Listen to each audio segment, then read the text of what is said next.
considered saying that, even though I was I expect likes.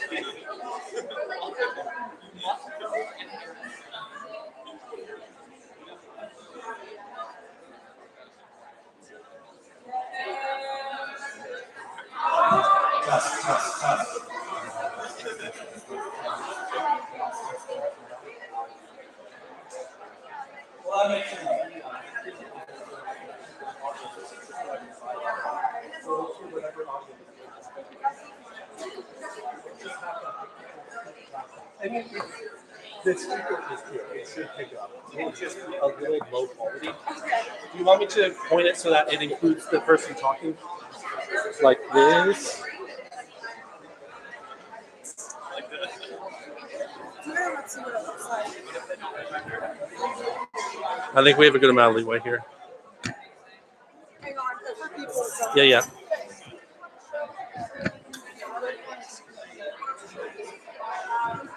Yeah, it should. It should go this way. That's what they're saying. Do you want to be artsy? How? It's looking at my feet right now. Why is it not moving now? It is. Oh, That looks dumb. Oh, back in the We can't see the speaker though. Maybe we have to put it. Maybe we have to put it at the corner here, facing that way. Okay. Corner here, facing that way. you want the speaker the best way is put it up. Yeah. Try that. That way we get a great shot of the speaker and hopefully everything else. Okay. Oh, it's me. Okay. It was. Yeah, it's pointed. Yeah, we're good. Thank you. Thank you, Chris. I appreciate you. I think we're ready. We have. I hate being on camera so much.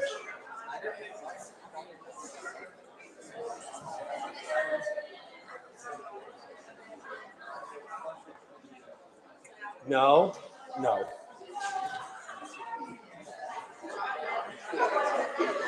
I think we're ready.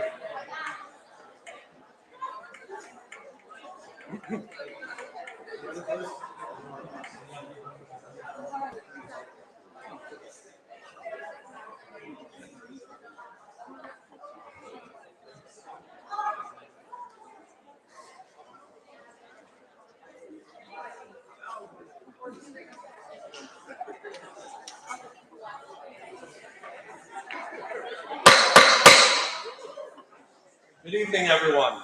The Cycle 3 meeting of the Students' Assembly is called to order.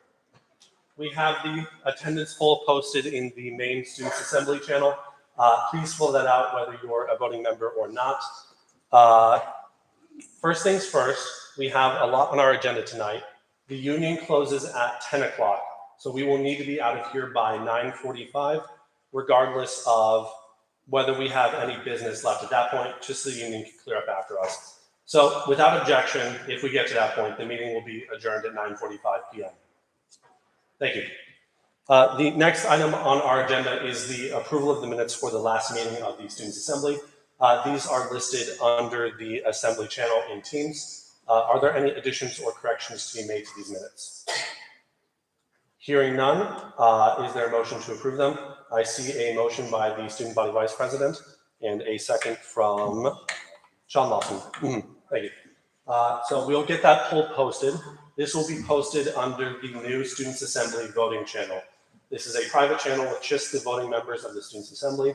If you are a voting member and you don't see this channel under the Student Senate Teams, please come up to the front and ask us about it, and we will add you.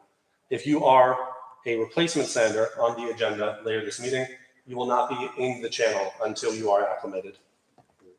Yes. There's no option supposed to pull. No option supposed to pull. I can just go to more. Do you see it? Yeah. We're gonna have to do it. I love you. I love you. I think we would have to make like an entire new team that just has one.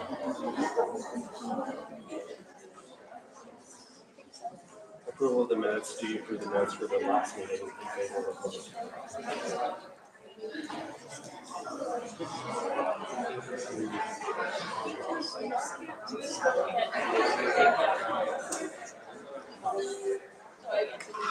Yeah, you're one of the other types.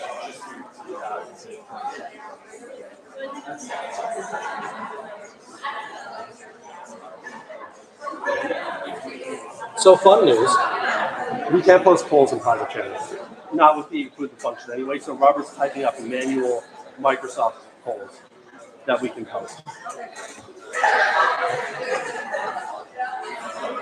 What's up?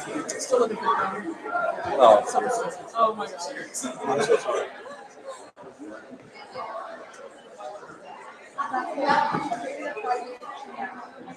Poll is posted, by the way.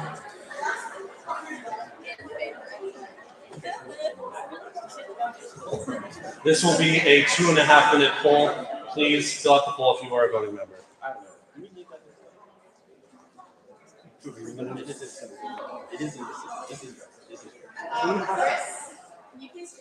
Oh, sorry.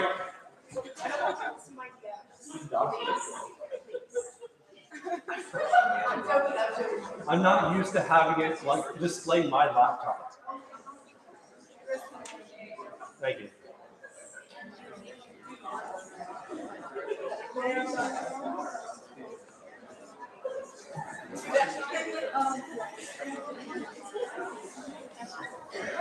Oh yes. Oh yeah.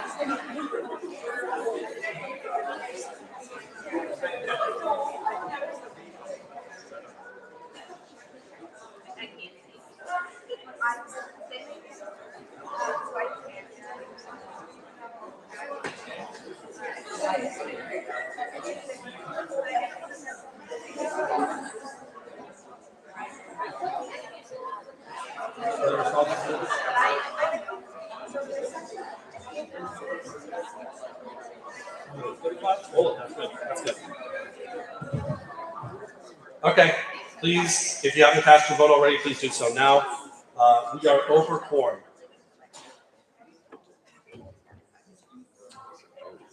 All right, what's the result? Yes. 38 in favor. 38 in favor, 0 opposed. Can you go ahead and vote opposed?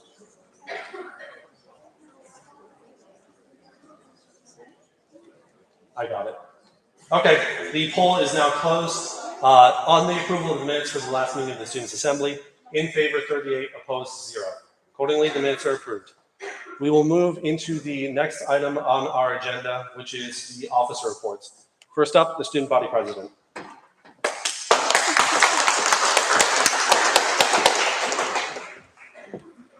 Hey everybody. Okay. Oh, do I need to do a time or something? 5 minutes, good. 10 minutes? 10. 10, yep, okay.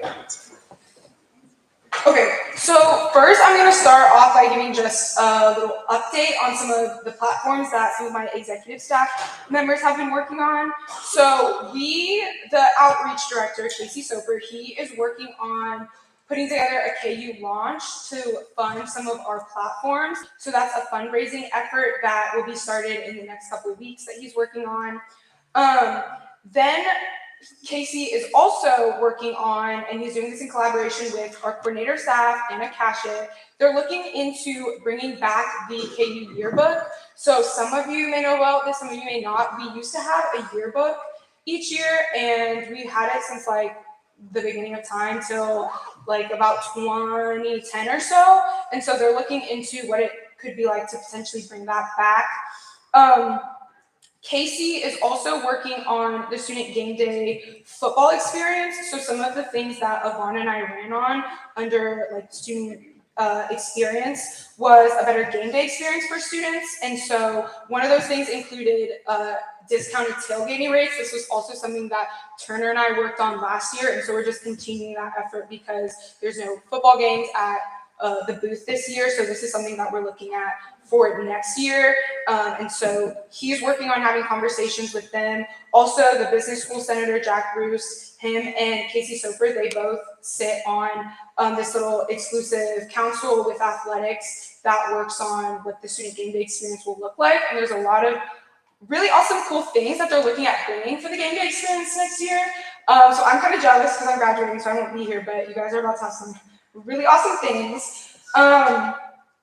So if you're interested in like any input on how the game day experience could be better, I would suggest talking to Casey or Jack.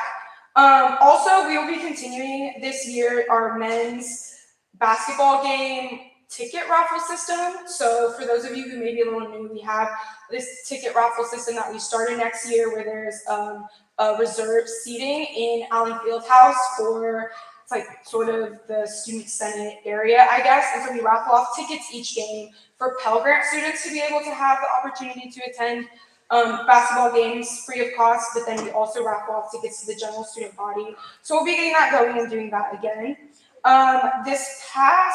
Last week I attended a meeting for JED. So our administrators are looking at us becoming a JED campus, and that's the plan. And so we had a visit with a consultant from JED who came and did a campus visit. This person did a lot of like research into the mental health particular issues here on campus, because for those of you that don't know, basically JED is an organization that focuses on getting mental health resources on campus for students so that campuses can better serve students' mental health, specifically focused around like suicide. So that is some meetings that I attended.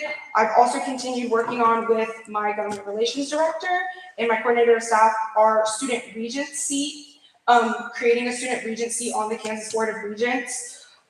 Basically what we've been doing is we've sent out surveys to different states that have student regents, because it's pretty split down the middle right now, where half of the states in the US, their boards of regents have student seats and half don't. So we've been reaching out to boards of regents and student regents, getting a lot of awesome feedback, and they're all rooting for us and are cheering us on that this is something really positive for students in the future. And then we also started reaching out and lobbying with potential stakeholders within this sort of movement.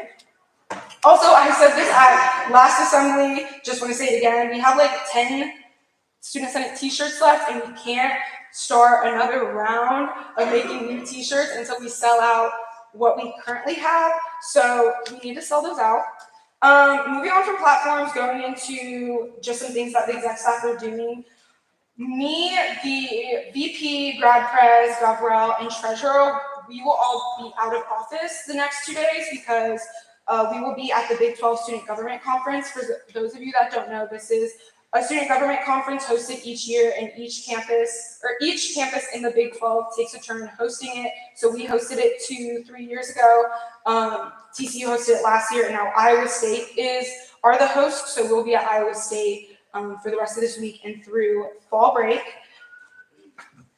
Advisory board appointments. So I also talked about this in my officer report at the last assembly.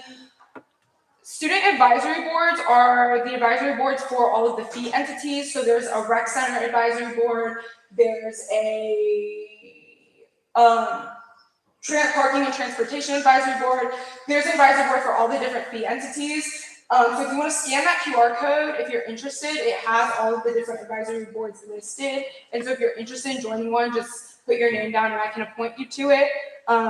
Again, you just advise what the fee should look like. So like, let's say you're on the rec center advisory board, you would advise that, oh, you should have an increase in the rec center's fee this year because blah, blah, blah, blah, blah. And so you just provide the student input on what the fee will look like.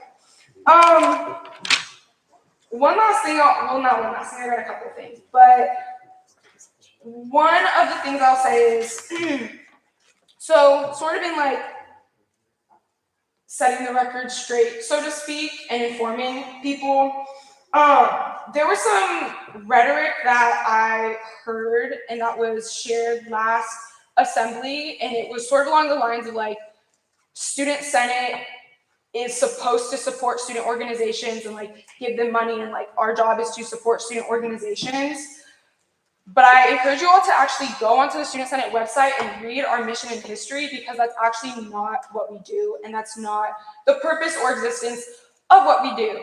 Our job is to advocate for the student body's voice at the local, state, and federal levels. And so that is what we're supposed to do. Funding has never been part of the main functionings of what we do. It's an extra thing that has been added on in the past decade as something extra that we've chosen to take on to try to give student organizations funding, but it's not a requirement, and it's not the entire purpose of why we exist and what we do. So I just wanted to let that be known, that we are not a bank. We're not here to just give out money to student groups, because that's not our purpose. And so I really encourage you all to read our mission and our history, because it's just simply not what we do. It's an extra thing that we've taken on to try to support student organizations.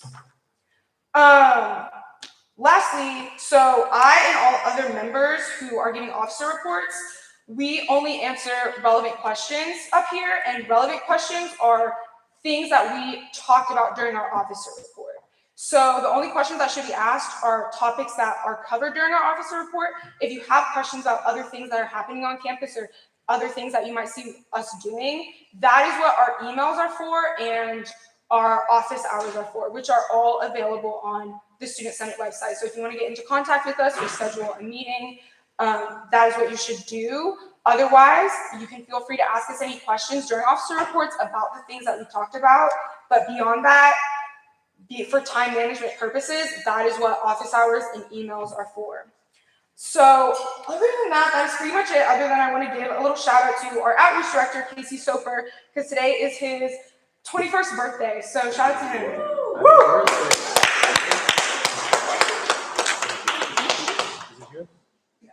No. He's on the street.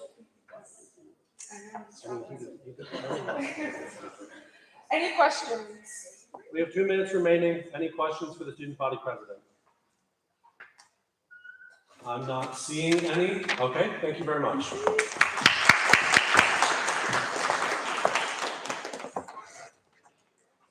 Next up is the student body vice president.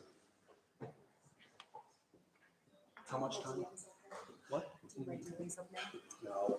10 I muted it and then went over. 10 minutes? Oh, sweet. Ready when you are.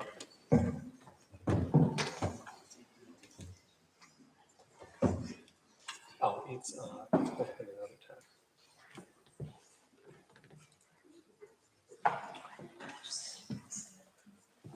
Hello everyone, my name is Ivana Dominic and I have the privilege of serving as the student body vice president. A little bit of the updates that I've been working on as far as our platforms go. So I recently spoke with Carrie Fitzwater. She's the director of Residence Life. I reached out to her about potential educational opportunities for Narcan for RAs as well as students in the dorms. For liability purposes, this is not something that the RAs could be trained in. However, I'm planning on working with the director of Residence Life as well as the people in charge of RA training to work on either providing like an educational opportunity session or come up with like a poster series just to provide more information to residents as well as people living in like the housing areas about the crisis that we're currently dealing with. Additionally, as far as another platform that we've been working on, I reached out to Keith Vandy Wright, the chair for the School of Architecture. This was in order to have architecture students from the university's 509 course design and create outdoor furniture as well as art installations around campus. Some potential ideas that we wanted to have were like in the Weaver Courtyard, which is the courtyard adjacent to Spooner Hall, as well as miscellaneous locations around campus. All of the professors, along with the chair, are on board with this initiative, and we are trying to set a timeline for the feasibility of this project. I'd realistically like to get this going within this semester, but due to commitments of the other professors, we might be having to wait till next semester or next year. And then additionally, I met with Mark Reisky, the university architect, along with Jacob Lee, the university engineer, about projects and visions that we have for the master plan and Senate platforms. All of these platforms were things that Danae Estabi, the current student body president, and I ran on for last year. And so something that I spoke about at our last General Assembly was the lighting project. And so, can you help me switch Yep. to the master plan? So last year, and kind of like a culmination in the past, the university worked with like a data company to just kind of get some general information and survey data from students, just about areas where they feel safe, where they don't feel safe, and such like that. And so kind of as you see here, there was a survey taken, and then both male respondents as well as female respondents identified areas that they felt unsafe in. And so an area that people have identified as feeling unsafe is like the triangle area, which I call like military science, Malott, and Summerfield.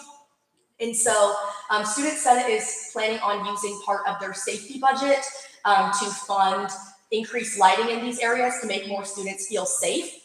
This will be happening next semester since they're still currently in the works of identifying contractors and just trying to outline a lot of the information that we need to just kind of get a generalized estimation of costs and stuff like that. And then lastly, we had a Weaver Courtyard cleanup. So one of the platforms that Danae and I ran on was increasing more outdoor spaces and having more accessible areas for students. And so we kind of wanted to renovate this area, provide more lighting, maybe showcase some architecture student showcases, stuff like that. And so recently we had volunteers from the big event kind of help with this space cleanup. We partnered with the Indigenous Stewardship Club, the Indigenous Studies Program, and then we're also working on fixing the fences on the side of the building to be kind of upright. It's kind of just like a visual aesthetics thing that we're working on, but this is something that I've been working on with the Director of Facilities. So we have majority of the stakeholders' approval. Now it's just part of the execution phase of that. And so I kind of want to put some pictures up to kind of showcase like the big event. And I especially want to shout out our Community Affairs Director, Ola Kunle Akini, for working with the volunteers to kind of help coordinate this on my behalf. Can you put up the slide? Which? It's the last one that I sent you. Okay, 1 second.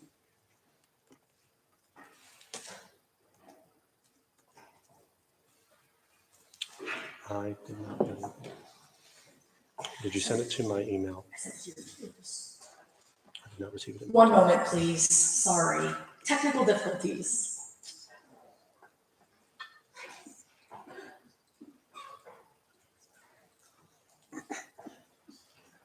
It's okay.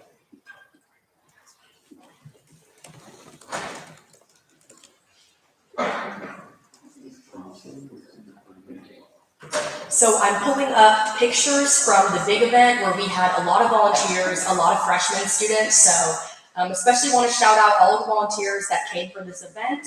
It was a really great opportunity for us to kind of give back to the community, but then also just to kind of help beautify our campus. So. And send it to me in 2 seconds. Pull it up. I paused your time, by the way. Thank you. Sorry. No worries. Wouldn't be a Senate meeting without technical difficulties.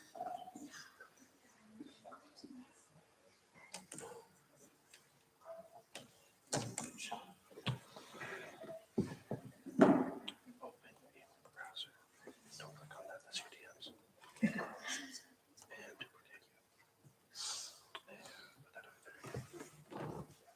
Should, yeah. Thank you. Thank you all for your patience. So this is some of the work that we've done on the area. We did a lot of cleanup, lots of raking the leaves, cutting out some of the plants that had not been really taken care of, just kind of cleaning the space so we can plant medicinal plants, native plants, stuff like that. And then of course we had a great turnout with volunteers of all ages. So that is all. Thank you.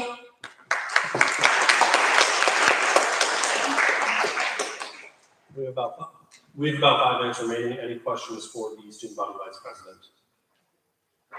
Not seeing any? Okay, thank you very much. Thank you all for your time. I can close these two now, right? Yeah. Don't pull up the DMs. I know.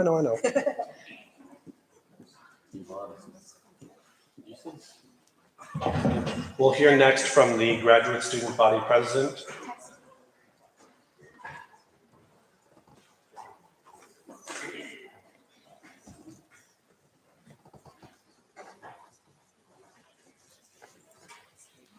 Cool, so time? How much time do you want? 2 minutes? Hi everyone, my name is Brendan Phelan. I am the graduate student body president here today. I don't have a lot to update you on, so I'll be pretty brief. So I'm currently working on a graduate student outreach for all graduate student organizations across campus. I'm reaching out to each one of the leadership teams and appointment with each of them to just better understand the graduate student experience here and how I can best support those organizations. I'm currently setting up a constitution review for the GSAB. GSAB is the Graduate Student Advisory Board, where we function off our own constitution, where I have a subcommittee that is going to be reviewing the whole constitution, see what needs to be revised from the last time it has been edited. In addition to that, I'm appointing new members of GSAB. This past cycle, we had to remove some based on attendance,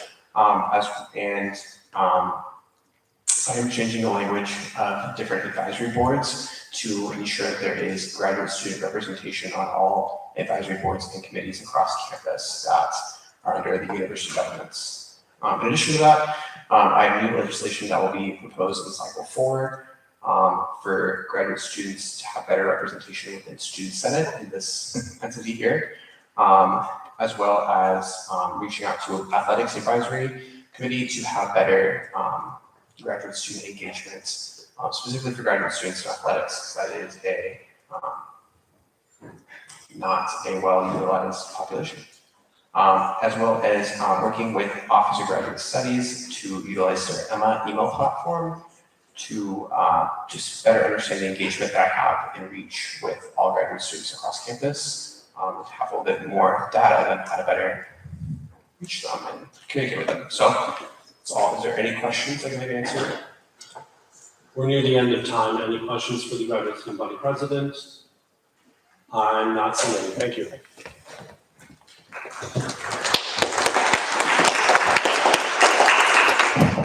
Next is the chair of the finance council. Done.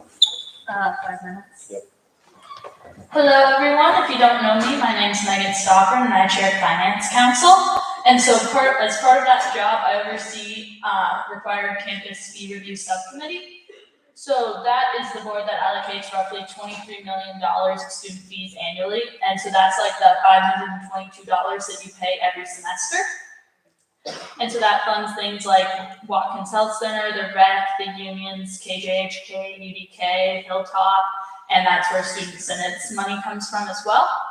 So fee week will be most likely early February at the beginning of second semester. And so the rough schedule is looking to be 3 to 8 p.m. Monday to Thursday. It won't take the full time each of those nights, but that's the window we have for presentations. And then Friday, we will have a few morning presentations, and then we'll have deliberation Friday afternoon, which the last 2 years, deliberations have taken under 6 hours, which seems like a lot, but that's actually really good. It's taken upwards of 2 days in the past, so we're making progress. Anyway, so I will be chairing that, and we will have 11 voting members, and 8 of these members will be elected from councils next week. So we'll have 4 coming from finance, 2 from student rights and affairs, and 2 from community affairs. So those elections will work the same as any other elections that you've seen in Senate before. So like electing chairs, vice chairs, speaker, all that, it'll just be the same thing. So a little more about fee. My predecessor has been quoted saying fee is the most fun you'll never want to have again. It's a long week, but it really is rewarding, and you learn so much about campus and the things that Senate funds. And truly cannot recommend enough that you all run for fee, and it really is such an important thing that not a lot of other university senates have across the country. So if fee sounds interesting to you, but you're not available to run for this year, always try it again another year. Or you can be on block or line allocations, which is like smaller versions of fee. Block allocates usually around 800,000 and line allocates 100,000. So if you're interested in those, I'll talk about those at the beginning of next semester. Those are usually mid to late February. But so if you're interested at all in running, I recommend you try. It's like, just try it. It's definitely worth it. And if you have any questions, you can ask them now, or if you want to come up to me after the meeting, I can stay around a little bit and answer them. And you can always feel free to email me. My email's on the Senate site. Any questions for the chair of the finance council? I'm seeing one.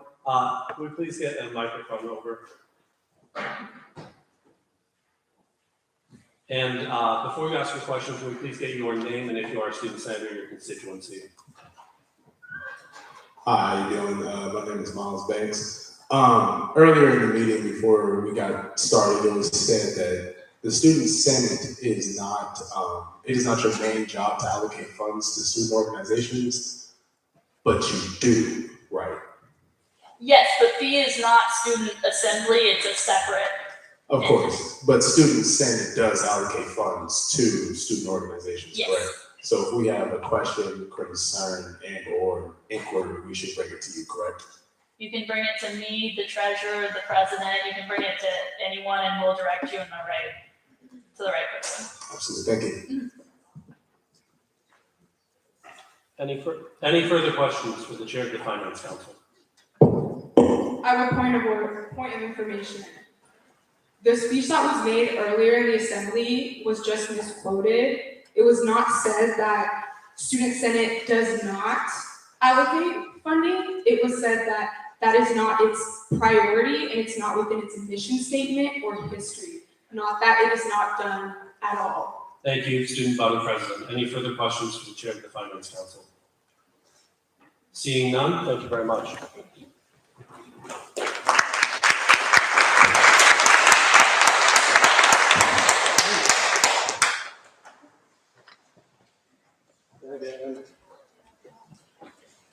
I'll take 3 minutes. You ready, Tony?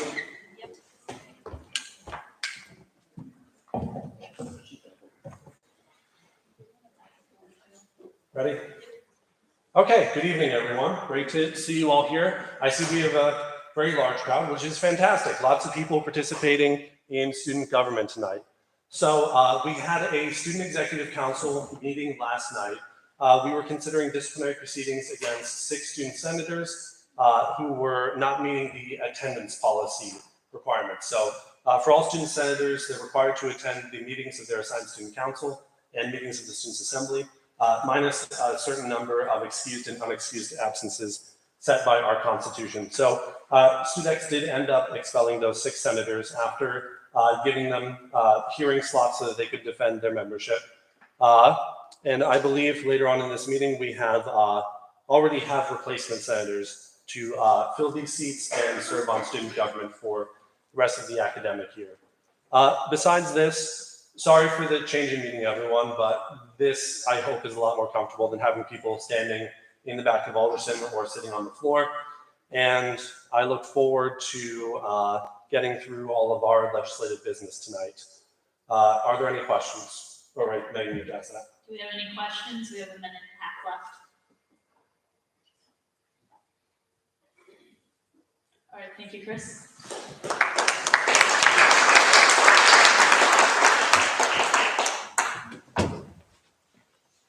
Next up.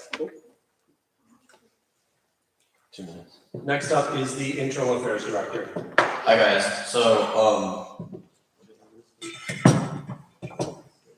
oh yeah, if you're a senator and you're not on the voting channel, again, please come up here and I'll get you in. If you guys, we have a lot of people here that aren't senators, if you're interested in Senate, I would encourage you to go to the Student Senate website, go to the Get Involved, and there's a Microsoft Forms you can fill out to be a replacement senator. And once we get openings for that, you can join Student Senate, super cool. Also, come to student councils. If you come to 2 in a row, you get voting rights, so you're basically a baby senator. And please fill out the attendance poll if you haven't already. That's all. Thank you. Any questions for the Internal Affairs Director? I am not seeing any. Thank you.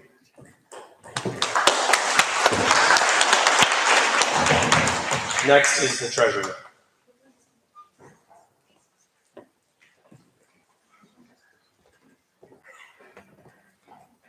Time? 10 minutes. 10 minutes? Ready when you are.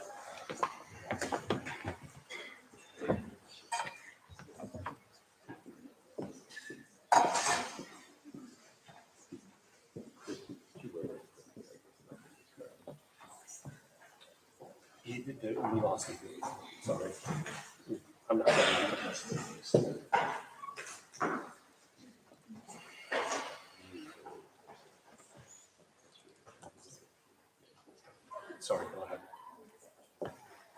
Good evening.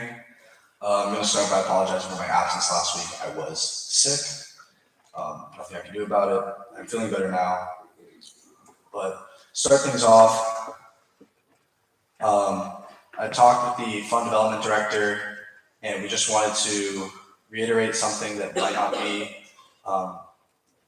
understood properly. If you or your organization has received line item funding, it is the expectation of the Senate that you use those funds for the events that they were allocated. The expectation is not to be using those funds as a secondary source and looking for Wednesday night or CDF funding from the Student Senate if you're already allocated money for those events. Please use the funds you were allocated first, because those are restricted from anybody else and reserved for you for those events. Moving on from that, we have received the enrollment numbers, which means we do have the revenue numbers for the Student Senate for this semester. I'm going to use rounding numbers so it's easier to understand. The rounding really doesn't affect the overall budget. This semester we received $433,500 in enrollment. This is slightly greater than the expected enrollment that was budgeted. When we look at the overall budget for the year, standard practice is to multiply this by 2, as we do have 2 semesters. It's important to understand that second semester generally has lower enrollment numbers due to the fact that we generally have more students who unenroll between first semester and second semester than new students coming in for the second semester. So please keep that in mind. But that number times 2, we expect a revenue of $867,000 roughly for this academic year. The money that we must use to replenish the reserve account that was used last semester, we owe $49,000 to the reserves. After we put that money into the reserve account, we're left with roughly $818,000 for this academic year. We have already allocated last year $822,000 for block line allocations and $102,000 in line item allocations. This is money that we have already promised to organizations and groups, and that was approved last year. After we subtract those numbers from the revenues, we are left with negative $106,000 in the budget.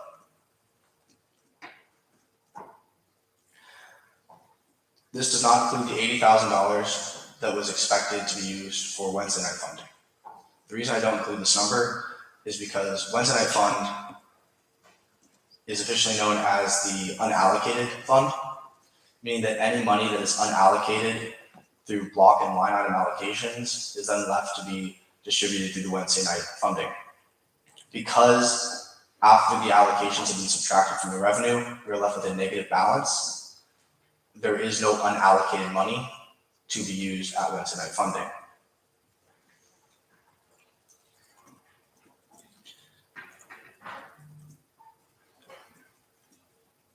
That's pretty much all I have to say about the current standing of the budget. And that concludes my officer report. Is there any questions? Any questions for the Senate Treasurer? Nathan, can we please get a microphone over to Nathan? I think this might just be some confusion on my part. That 800,000 number that you gave, was that just for the fall and spring semester, or was that counting the summer session too? Because I think on page 4 of the budget book, it does add the summer session in the total, which I think you referenced at the past meeting. Do you know what I'm talking about? I'm aware. Can I get clarification from the advisors on that projected number? Are you okay? Yeah. I'll say for that, just numbers of rough estimates for the next semester, I did not include summer when I gave that to you, so there will be a small increase for the summer enrollment. That one's just harder to estimate than the semester. So yes, summer enrollment is not included in those numbers. However, because second semester is expected to be less than first semester due to people unenrolling, it kind of balances out. Summer enrollment doesn't give us that much funding to really affect the overall situation, in my opinion. Further questions? I'm not seeing any. If you do have questions, please raise your hand high. I see Nisha. So you say there's not enough money for the activity fund. What's the plan for that? What do you propose? I don't think we can just leave it at that. Is there going to be are we able to slash funding across the board for board and the line funding and block funding? Are we able to reassess allocations, get the fee advisory board back together, or what are we gonna do? At this time, there's not an active plan to change the standing of the budget. This is the situation due to allocations made by last year's peer review committee and all those involved in that process. There is no current plan to fix that. Further questions for the treasurer? I'm seeing back there, and again, name and constituency, please, if you are student senator. If not, just name. My name is Miles Banks. I'm a member of Kappa Alpha Psi Fraternity Incorporated. So that $102,000 deficit you were talking about, what measures are being taken to fulfill that? Is that going to be taken out of next year's budget, or where would that come from? Just to clarify, 102,000 was allocated to line, 106,000 is the expected deficit. To my understanding, the way this works is that we can't spend money that we don't have.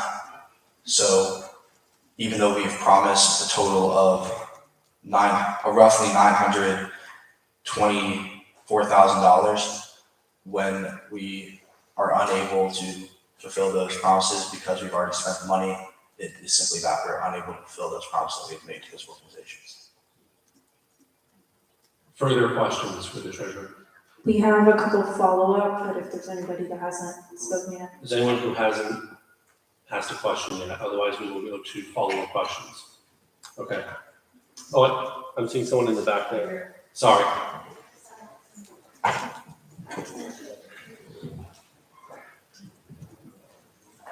Hi, I'm Mia Keene. I'm serving on the Community Affairs Council as a representative for Student Veterans of America.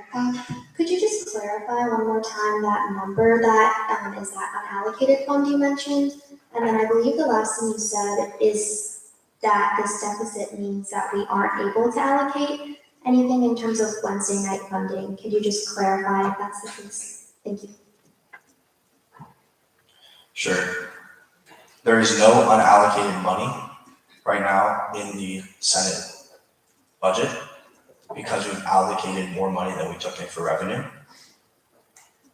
In terms of how this affects Wednesday night funding and the proceedings on that, I am still working on getting clarification on if this means that Wednesday night funding, on how this affects Wednesday night funding. And as soon as I get that information, I will present it to the Assembly. Further questions for the treasurer? I believe we have follow-ups now. Yes, that Sorry. Sorry, Miles Banks, Kappa Alpha Psi Fraternity Incorporated. That $106,000 deficit, is that, you said you promised out of an amount of money that you didn't receive. Will those percentages that were promised to the organizations be adjusted per the new amount, or is there going to be a new percentage draw amount for the organizations? Just to clarify, the amounts that were allocated, or I used the word promised, allocated. Yeah, anonymously. That money is not a percentage, it is a hard dollar amount that is allocated to organizations through both block and line. It's not a percentage, and in terms of adjusting it is a more in-depth process that would need to be looked at and reviewed. So for clarification, what you're saying is if the money runs out, you just won't get the desired amount, or I guess the allocated amount? A good way to think about it is the Senate has a large piggy bank, right? that big bank has $818,000 of it. Every time an organization that we have promised money to uses some of the money that we've promised, we pull it from that account. Eventually, that bank is going to go empty. When that happens, when organizations have been promised money and they go to request it, if the account balance is zero, we cannot fill those requests. We don't have the money to fulfill them. Hold your horses. We are now over the speaker's allotted time. And please just get hands in the air for how many people are still wanting to ask questions at this time. I'm seeing about 3. Okay. Is there a motion to extend the speaker's time? To extend time. By where? 3 minutes. 3 minutes? Yes. Can we do 5? Ivana, can we do 5? Sure, I retract my motion. Is there a second on 5? Second. Seeing a second from the vice president, or sorry, from the vice chair. Is there any objection to extending speaker's time by 5 minutes? Hearing none, please go ahead. Or wait, sorry. Further questions for the Senate Treasurer? Hi, my name is Elena Bradley, and you said there's no, money that hasn't been already allocated, correct? Correct. And you set forth a motion to dissolve the DEI fund, correct? Correct. So where would these clubs draw their funding from if you dissolve the DEI fund and there's no, money that could be allocated towards them? Questions about the dissolution of the DEI fund should be addressed when we address that motion. Yes, please keep all questions to the dissolution of the Community Development Fund to the presentation of that bill. Thank you. Further questions for the Senate Treasurer? Advisor. Advisor, sure. Sorry, I can't see you behind the podium. Point of clarification, I thought the same question is being asked a couple of different ways. I'm Matea, I'm the advisor, sorry. Point of clarification, the block and line that has been allocated from last year will be fulfilled this year. What that might look like is using a reserves that we are not supposed to or not allowed to use, but we will fulfill it, and then next year have to replenish that negative amount. Noah's kind of explained that in a way. I just want a point of clarification on that, because I feel like people are getting worried that their blocker line might not be able to be used, but we will fulfill that. Thank you, Matea, for the clarification. Did you have anything else? Further questions for the Senate Treasurer? Kevin. Oh, sure.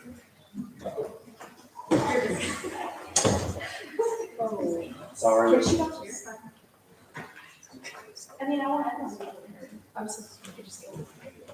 Hi, I'm Kenna. I'm the chair of Community Affairs Council. My question is, could you just walk us through how you're calculating that deficit? Because when I'm looking at the numbers, I'm not getting the same number, and I just want to make sure that we're on the same page of where that number's coming from. And just a question, where are you looking at the numbers from?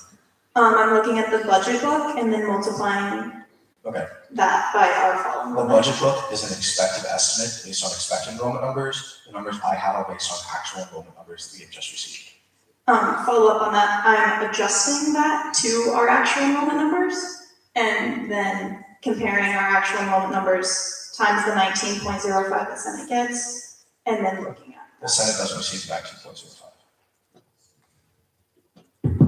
I have a clarification. You may be looking at an older version of the budget book. So after the fee package was approved by Student Senate last semester, the university did make changes in the integration of the Edwards campus. So yes, 1905 is no longer the value of the Student Senate activity fee. I believe it's $18.74. $18.74. So that may be the difference in the calculation. Any further questions for the Senate Treasurer? I'm seeing one from the BSU Community Center.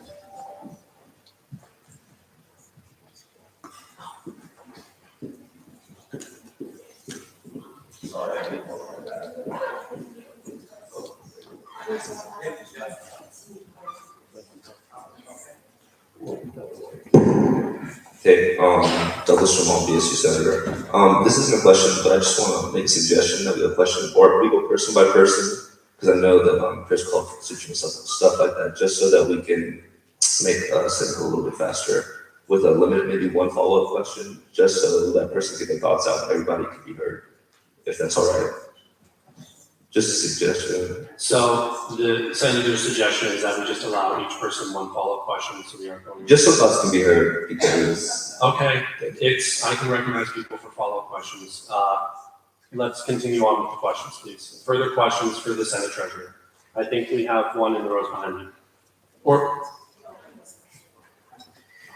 Tegan Blaine, student at large. So I kind of wanted to ask you about the point you made earlier about it essentially being from the money being drawn from one account, essentially, kind of like most corporations have, where they might just have one big bank account that they're drawing from to pay their expenses. So within this, if you know you're going to run out of money, how come you wouldn't adjust the budget? It's not within my power to adjust the budget. Then my follow-up is, whose power is it within to adjust the budget? The budget is created by a large number of people during a fee review. It is then reviewed by multiple higher-ups. I believe the vice provost and others. It's a large process that takes multiple weeks and multiple steps of approval. okay, we have now elapsed the other. Dr. Waltman, really quickly. Yeah, sure. We'll have a brief note from the advisor. So Student Senate has an operational budget that they could make adjustments to, and they already have been making adjustments to that operational budget. That's for internal workings. Things like line and block and required campus fees, those go through a process.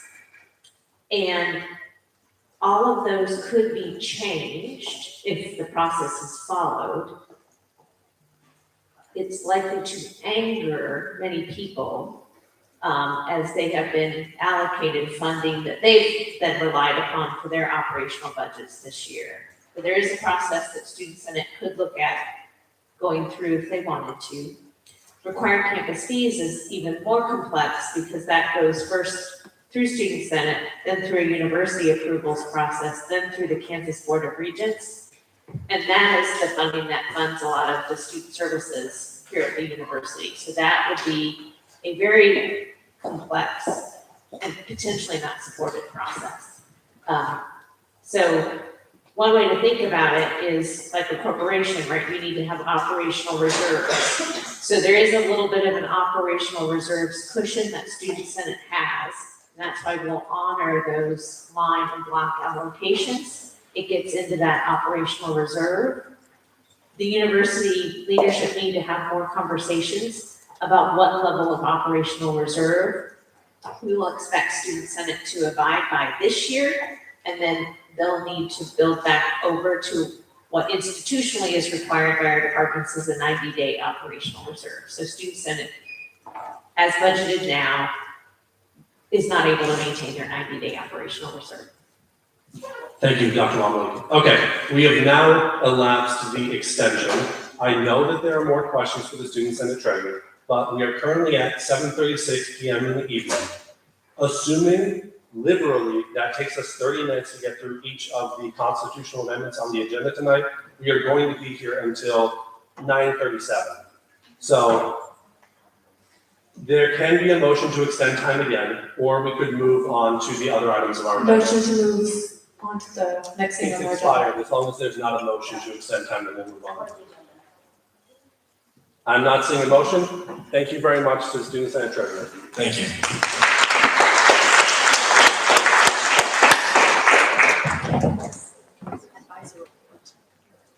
Yes.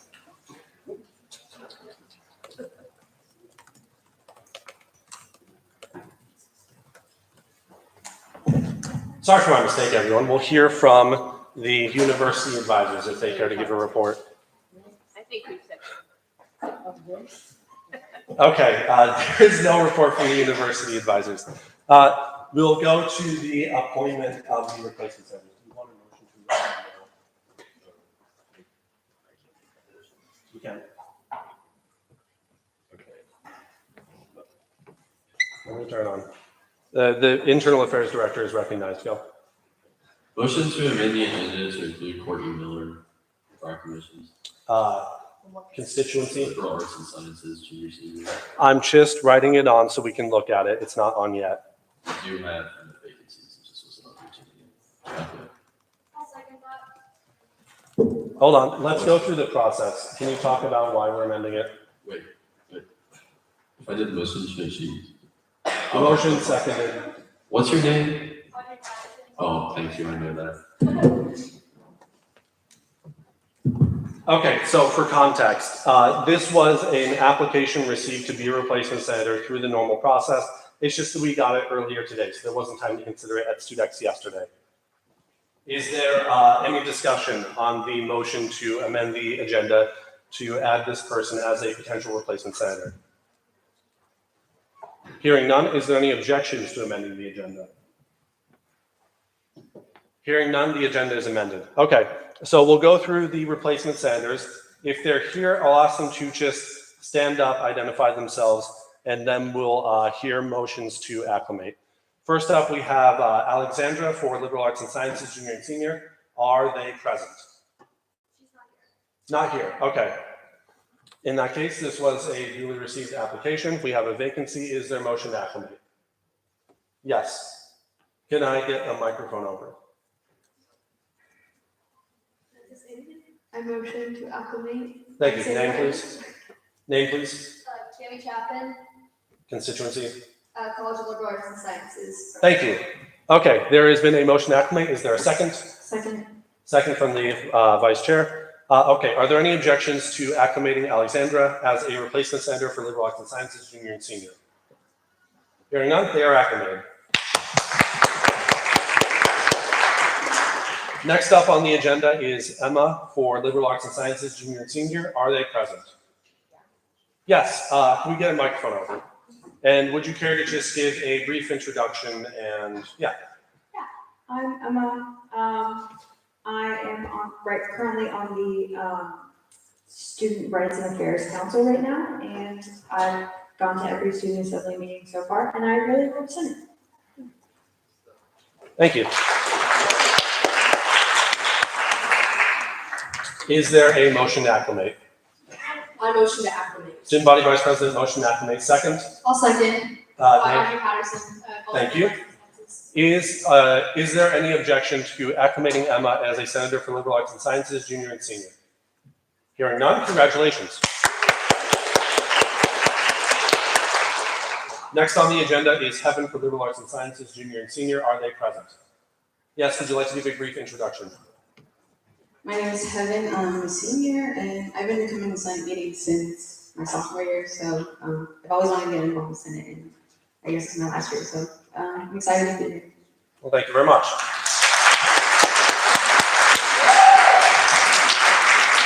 Is there a motion to acclimate? Motion. Yes, motion to acclimate, second. Thank you. Are there any objections to acclimating Emma for Liberal Arts and Sciences, junior and senior? Heaven, I'm sorry. Heaven. Heaven? Heaven, yes. Okay, sorry for the confusion. No objections, congratulations.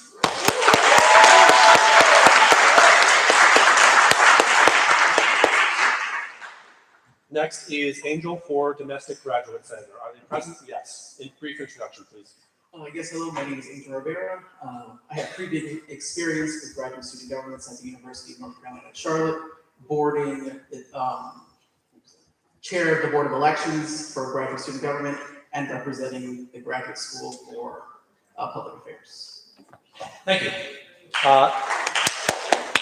Motion to acclimate? I motion to acclimate. Student Body Vice President, second from the Vice Chair. Are there any objections to acclimating Angel for Domestic Graduate Senator? Hearing none, congratulations. Last is Courtney Miller, Liberal Arts and Sciences, junior and senior. Are they present? Oh, yeah, of course. Brief introduction, please.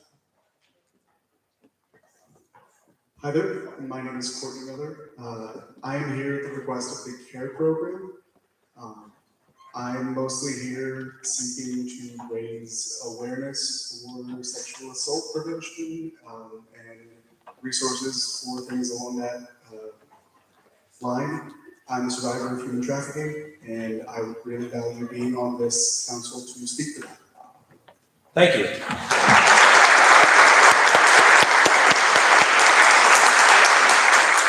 Is there a motion to acclimate? I motion to acclimate. Second? Second, okay. Yeah, second. Okay, are there any objections to acclimating Courtney Miller for Liberal Arts and Sciences junior and senior? Hearing none, congratulations. Okay, so for the newly acclimated replacement senators, congratulations, you now have voting rights in the Students' Assembly. We will get you added to the private voting channel to make sure that you can fill out our future polls. The next item on our agenda is the consent legislation. We have two funding bills tonight, 2025-14 for the KU Bodybuilding Club at an amount of $162, and 2025-15 for Jayhawks for Science Policy at $518. 2025-15 was amended by the Student Rights and Affairs Council. I believe it was a decrease in the amount of funding by about $200. Would anyone like me to go through the bills in more detail before we consider them? All right, hearing none. Is there a motion to pass the bills on the consent agenda?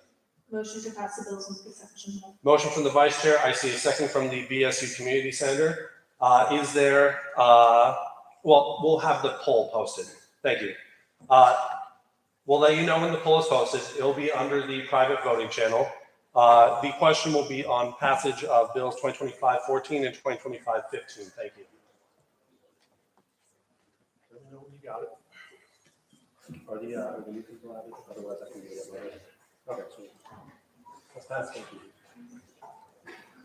Okay, these two out and then we'll go on to main bills. The time it is currently 7:45. I have to make probably 9:30. Anything? Oh, yeah. You have okay? Oh, okay. I'm sorry, I didn't realize. Yeah, we can have you. What's up? Oh. Am I not allowed to come and say hi to my favorite person? People come up to the front and I assume they have problems because they usually have problems. Great job. Thank you.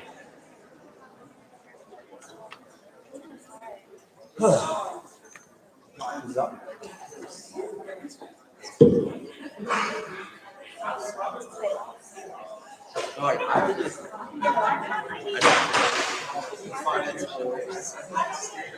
Where did you should be? Oh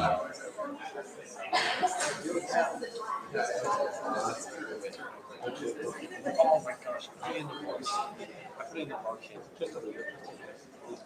We're gonna have to redo the whole thing. It's supposed to be on channel. Speak louder, please.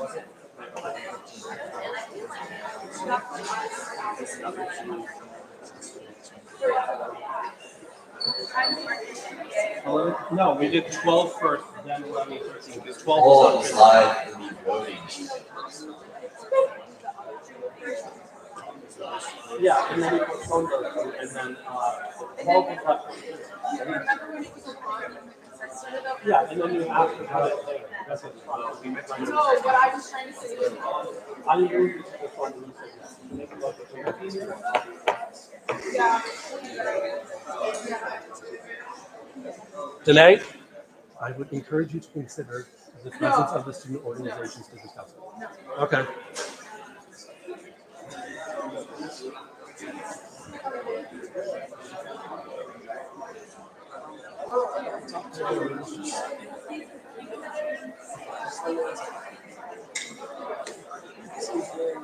Is he?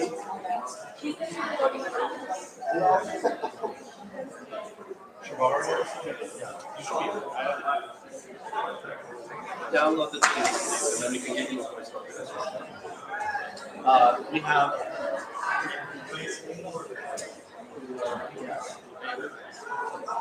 In favor of those two buttons.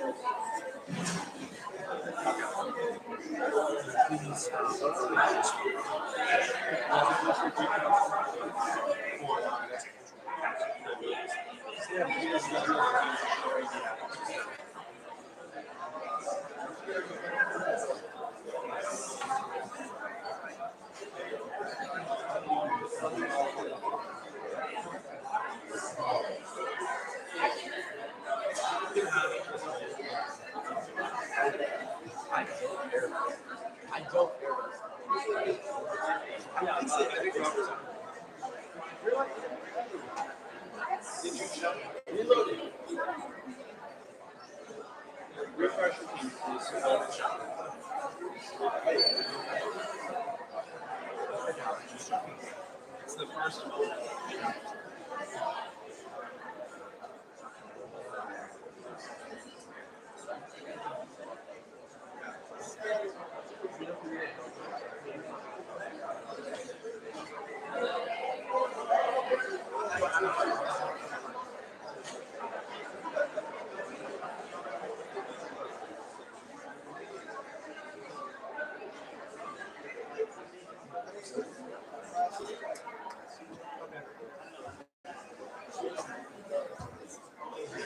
Are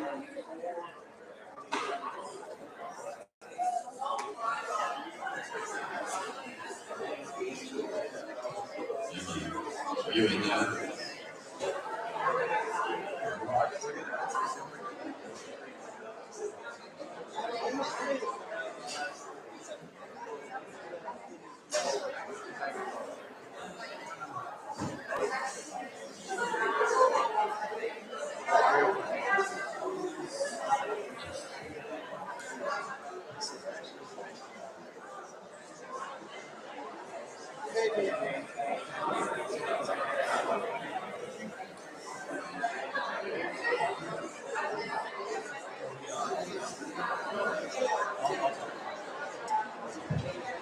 Hey, if you haven't voted on the consent legislation already, please do so. We'll be closing the poll momentarily.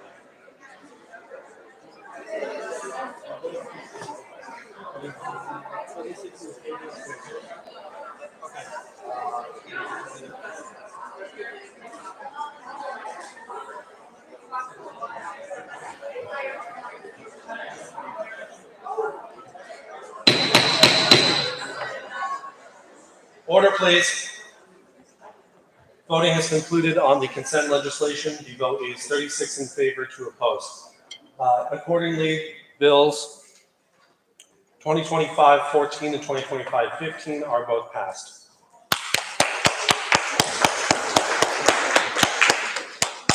We will move on to the next part of our agenda, which is regular legislation. Student Body Vice President. I would like to make a motion to amend the agenda to move Bill 12 down to the last item because they run in a particular order that the bill should be presented in. And in last assembly, when these were tabled, the order was 11, 13, 12. And so I think we need to stick to that because that was the tabled order and because the bills are meant to be presented within that. Thank you. Is there a second on the motion? I object. Okay, I hear objections. Is there actually a second first? Okay, there are seconds. Who's second? Did you get one of the? Can we have one person who seconds it? Second from the treasurer, thank you. Okay, and we have an objection. So hold on, everyone, order please, no outbursts. Thank you. We will have a poll on amending the agenda. The amendment is to put Bill 2025-12 after Bills 2025-11 and 13, so that it would be considered near the end of this meeting. Order please, order please. Thank you. We will get this poll posted shortly in the voting channel. If there are any questions about this process, please come up to the front and we will answer them for you.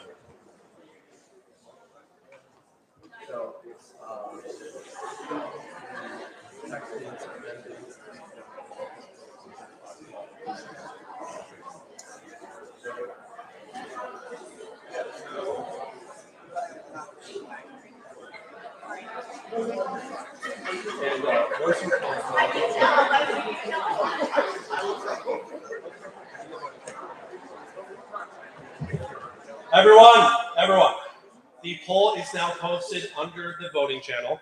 Please fill this out in the next 2.5 minutes. Again, the motion is to amend the agenda to put Bill 2025-12 at the end of regular legislation. This motion requires a majority vote to be carried. If it does not receive a majority vote, we will continue to consider Bill 2025-12 at its current position. Thank you. 2.5 minutes.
In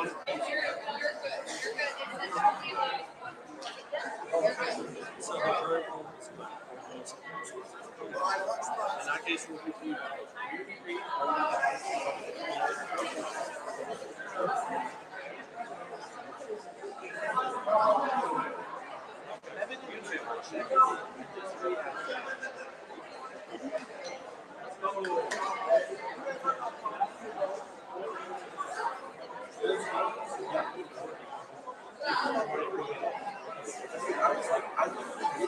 Both of these things. Jesus Christ is never fun. Okay. Yeah? What's up? I mean, on the floor. Sure. I am removing Bill 2025-012. You are asking to remove 2025-12 from the agenda tonight. As the author. Okay. So are you intending to refile, are you intending to postpone this, or are you intending for it to no longer be considered by the student senate? I'm removing it as an author. I'm not postponing it, definitely. I'm removing it from. Okay, it has been submitted to the assembly now, so we will need to have a motion. Does postpone indefinitely sound good to you?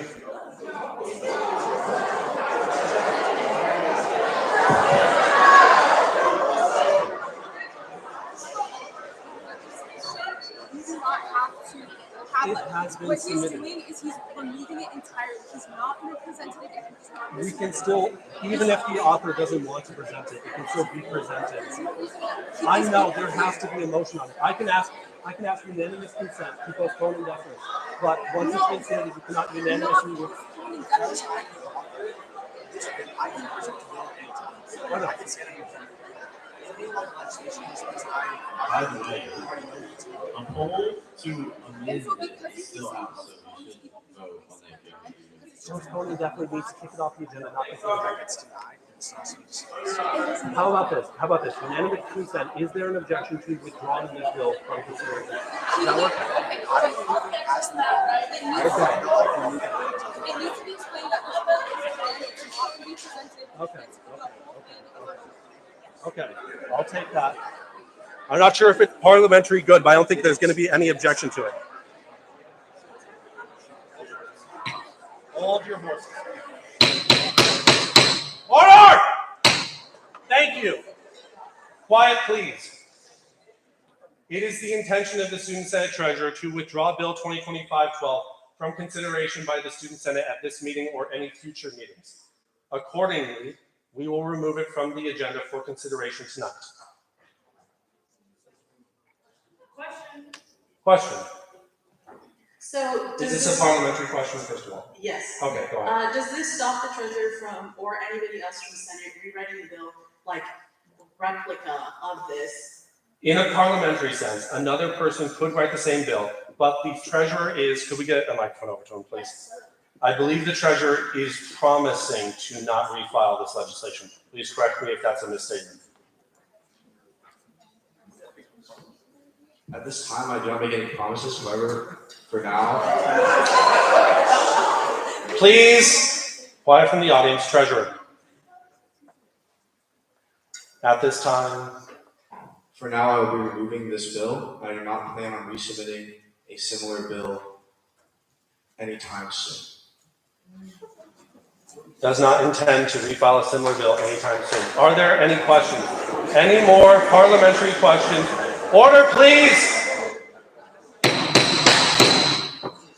Thank you. Any further parliamentary questions before we get into the remaining bills on our regular legislation? I just want to, my name is Monty, I'm a student here. I just Thank want you. to clarify, the bill being removed means that it won't be talked about or voted on in a future meeting, as of right now. Okay.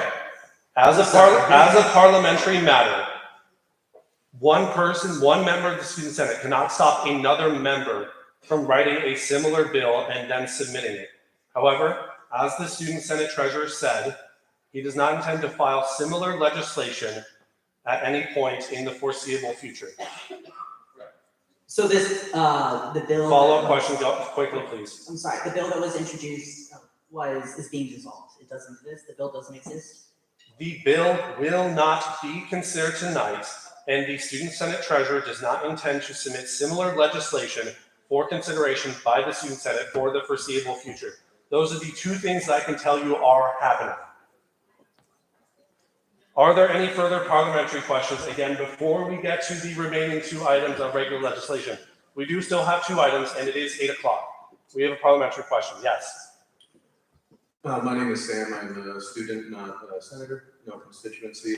I simply am just asking for a point of clarification from the treasurer, simply do a little justification. I think there seems to be a lot of confusion in both directions about getting rid of, for tonight, the bill to dissolve the DEI. The speaker will recognize the treasurer if he cares to clarify. However, this is not required.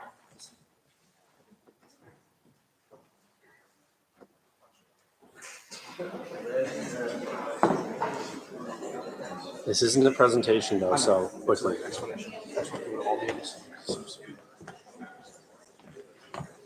The speaker recognizes the Student Senate Treasurer to provide a justification for withdrawing Bill 2025-12.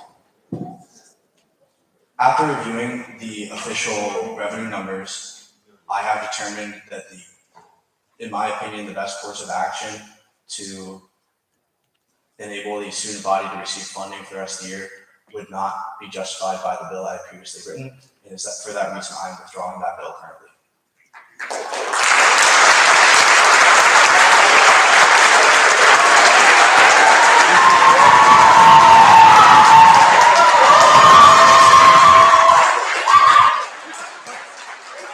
Do you want to take the questions? Otherwise, we can sit down. I will take, I see two hands raised, I'll take the two questions quickly. Yes. Name, please. Hello, my name is Abidjola Raju. I'm international student senator. You presented this bill before and you said that there's going to be other bills that's going to be running alongside these bills. So removing this one, how does that affect the other bills? I believe the two bills that are going to be discussed following this both have merit to help fix the funding issues in the Senate and prevent them in the future, and they will not, their effectiveness will not be impacted by removing the bill that I removed. There's one more question in the back, right? Yes. We will recognize this question. This was simply a follow-up. Just due to all of the controversy, especially leading to disciplinary actions to plenty of senators, I think a lot of the thoughts that individuals have is that this may be kind of snuck in surreptitiously into a different bill later. Just to be clear, that will any DEI-focused bill be addressed, titled as such, publicized as such in the future? I cannot speak on any bills that other senators might present, as that is their right. However, currently, I have no intentions on presenting a bill that would in some way dissolve the DEI fund at this current time. That's all the questions I'm going to do right now. I would like to move on to the other legislation, and I encourage you all to stay for the next piece of legislation as they are about funding. Okay, thank you. Everyone, we are currently outside of the bounds of parliamentary procedure, so I will be getting us back onto the agenda for the remainder of this meeting. As the Senate Treasurer has said, we will not consider Bill 2025-12 tonight. If that is your reason for attending tonight, you may leave if you are not a student senator. We will proceed to consider Bills 2025-11 and 2025-13.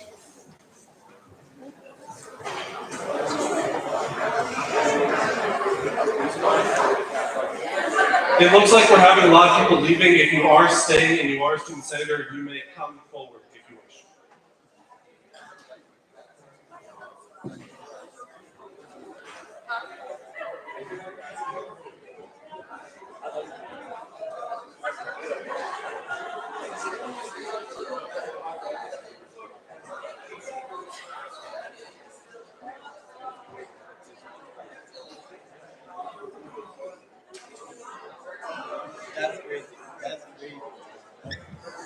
Thank you, everyone. We will resume our consideration of legislative business once the meeting has calmed down.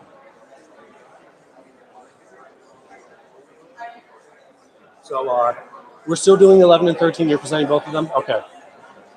I'm gonna let people file out. If you start presenting, no one's gonna be able to hear it over the noise.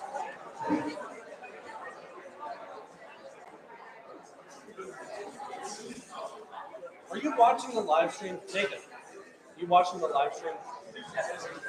I hate being on camera. Okay, I think we're ready to keep going. Okay, everyone remain in the meeting. Please be seated. Please be quiet. We will proceed to the rest of the legislation on the agenda, and then we will adjourn for the evening. Next on the agenda is Bill 2025-11, an amendment funding guidelines to address organizational funding limits. The bill will be presented by the treasurer. How much time would you like? 10 minutes, including questions? You want 15? No, we've done more. Yeah. Fair enough. The treasurer is recognized for 30 minutes, including presentation and questions. All right. Is it able to be pulled up? Yes, sorry. It's pulled up over here, and let me just do a quick be quiet. Equality and restrictions, organizational, that's it. Order in the audience. Please be quiet. The presentation is beginning. The bill I am presenting currently is in order to address two issues I have found with the current funding rules and restrictions.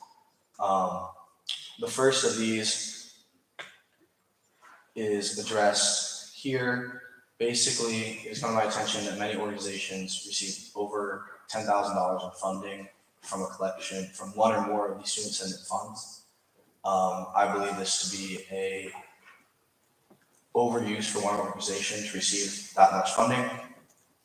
In order to prevent this and allow organizations to all receive funds without large organizations taking more than their fair share, I've proposed that each organization be limited to $10,000 in total from one or any combination of student senate funds, including but not limited to line item, Wednesday night, and CDF funding.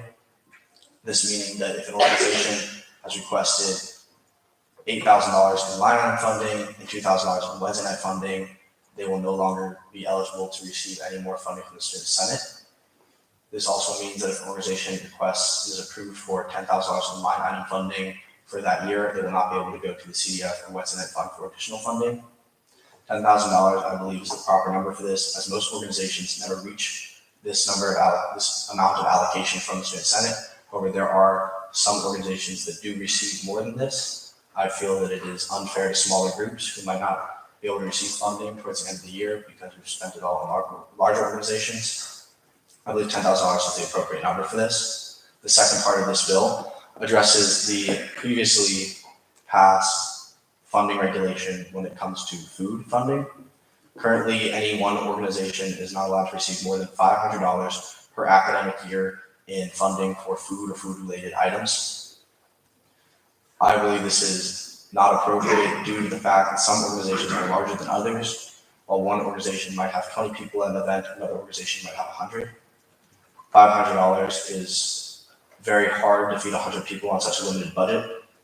What this bill would be proposing is that each organization does still have $500 in food they can use without question from the treasurer when it comes to constitutionality of a funding request. However, when an organization requests more than $500 of food, it then becomes the treasurer's duty when they look at constitutionality to address the expected attendance, past events attendance similarly, and determine if that amount is justified. Part of the treasurer's job is to make sure that Senate funds are being used as they are allocated. So this includes auditing and monitoring clubs that receive funding. If the treasurer, me in this case, but in future years, sees that an organization is requesting $2,000 worth of food, claiming that they have 200 members showing up to an event, they then go check out this event and there's only 20 people there and they are taking this food home to feed themselves for the next couple of weeks. That is a misuse of Senate funds. And for that reason, I think there shouldn't be an unlimited amount for food funding, but there should be room for organizations to get the money they need. And that's why I think it should be at the treasurer's discretion to allow for more than $500 worth of food. Many requests I've seen this year have been for over that limit. And while I think it is justified for an organization to maybe spend $700 on food when they have an event with 75 to 100 people at it, and their food requests are very justified and valid due to what they're requesting in the numbers, currently I'm unable to allow that. And I think it would be in everybody's best interest for the organizations to have that opportunity, not meaning that it's always used, and giving the discretion to allow the treasurer to ask the questions of where is this food going, who's this food going to, allowing them that power to audit essentially keeps a good level of checks and balances when it comes to food funding. Those are the two sections of this bill. I will now take any questions. Questions for the treasurer? I see Manisha. I just wanted to clarify, so if an organization has like $1,000 allocated in line item allocations for one event, and that event is like centered around food, and they need more than 500, they are able to access all of that $1,000 for food from that line allocation, right? This would be at the discretion of the treasurer. If they request $1,000 of food from an event, the treasurer looks at the request and sees that the amount of food they're ordering is justified by the number of people and the expenses, somebody could very well go and request catering from, I don't know whether it's supposed to be 8 Cut Steakhouse for their event of 20 people, and that bill comes to over $1,000. I think a reasonable treasurer would be able to read that and say that this is not an appropriate use of food funding. So in that sense, they would be able to discuss with you and say, this doesn't seem constitutionally like a good use of Senate funds, please readjust your budget. However, if they're requesting $1,000 and they're saying they have 120 people attending their event and they're just requesting pizzas, then they would essentially be able to use all that, because a reasonable treasurer would be able to see that's a generally appropriate use of Senate funds. Thank you. Further questions for the treasurer? I'm seeing nothing. Name and constituency, please. Yes, Matvey Tabak from On Campus Senators. I have 2 questions. First, why are we striking down the exception for regular purchases of pizza for student senate? And also, do we want to build in an inflation adjustment mechanism for this number to grow every year? Could you reiterate the first part of that question? Yes, if I'm reading this correctly, we are striking down the last sentence, which says, this restriction does not apply to student senate purchases of pizza for regularly scheduled meetings. Why are we doing that? Because the student senate is no longer purchasing pizza for regularly scheduled meeting. Okay. The other question about inflation, predicting inflation and adjustments is a very complicated thing that is done at the federal level. And federal inflation numbers don't necessarily reflect the inflation numbers of common goods that you see in every day, such as food items. I recommend consulting with an economics professor for more details on that.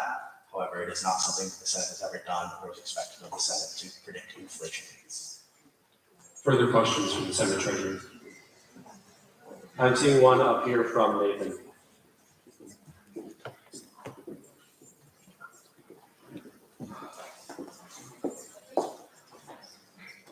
So from my understanding, we're not changing any current line allocations, but I have a question about the limit, the $10,000 limit.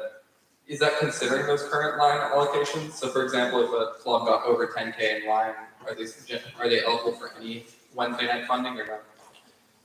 Good question. If a club currently has more than $10,000 in line item allocations, or has received more than $10,000 in line allocations and other money previously, that will not be affected. However, moving forward, if an organization has already seen more than $10,000, they will not be eligible for any more Senate funding this academic year. Question? Hi, Sophie Terry, grad student senator. My question is just if you thought at all about like proportionality. So like you mentioned, like small groups might not have access to the same amount of money, but say we had a very large group that actually had a good justification for requesting a large amount of money. is there any justification to say that a club should be owed a certain amount of money multiplied by the number of members that they have? Like, when you review things, were there any justifiable uses of more than $10,000? I would like to reiterate what was vaguely mentioned earlier to the assembly. The Student Senate is not a bank. We, in not very long ago, used to not fund any food, used to not fund any forms of travel. Obviously, things change. Funding rules change over time to hopefully adjust to the needs of the students. However, to expect the Student Senate to give you more than $10,000, no matter the size of your organization, seems like almost overstepping and inappropriate use of our overall budget. For example, if we have, in a perfect world, when we have a full budget like we allocated, we would have $80,000 for Wednesday night funding. That would be an eighth of the overall budget going to one organization. It seems inequitable. If these organizations are so large, they should be able to do outside fundraising, and that's my opinion. Further questions for the treasurer? Having given liberal arts, college of arts sciences, sorry.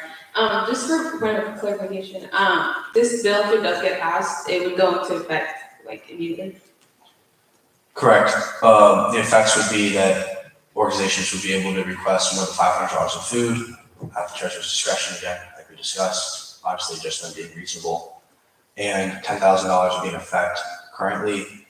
However, any previously allocated monies that is over $10,000 would remain in effect. So if an organization has a line item of $20,000, they would still receive that $20,000 line, because that was already promised to them.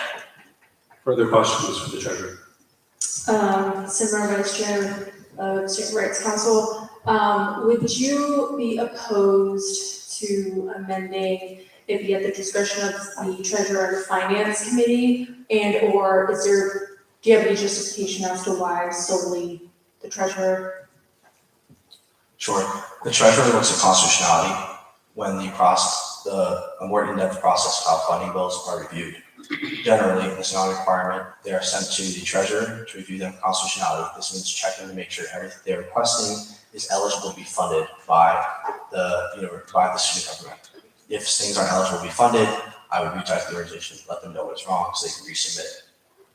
This then goes to the finance council to be reviewed and voted on. The reason I say discretion of the treasurer is if the treasurer receives a bill that is under $500, or that is over $500 currently, I would have to return it and say this is not eligible to be funded, and it wouldn't even go to a vote until it gets adjusted. However, if it's at the discretion, I see it's over $500, I see it's not requesting, I don't know, $10,000 in catered food for an event that has 200 people. Again, 200 people is a lot, $10,000 is excessive. This would then be at my discretion. I would discuss it with the organization. I wouldn't just click no without saying anything. I would say like the organization's insight onto why they're requesting such money, some justification. If then I see that, discuss with them, we would go to the finance council to be voted on anyway. Because the finance council already votes on it, if they want to fund it or not, I consider that being their discretion, along with full assembly doing the same thing. Currently, the treasurer has no right to say whether something is a good use or a bad use of Senate funds, and they can't even bring up that question. I think it's a waste of time to allow egregious uses of funding to simply just be viewed every day and not be able to be adjusted before it gets voted on. Any follow-up? Nope. Okay, then we will, further questions for the treasurer? Oh, I just had a point of information. So everything that Noah was saying as to looking at the constitutionality of a bill is already part of his job description. So even before it's presented at Wednesday night funding, he's required to look over it and just to make sure that it upholds the Constitution.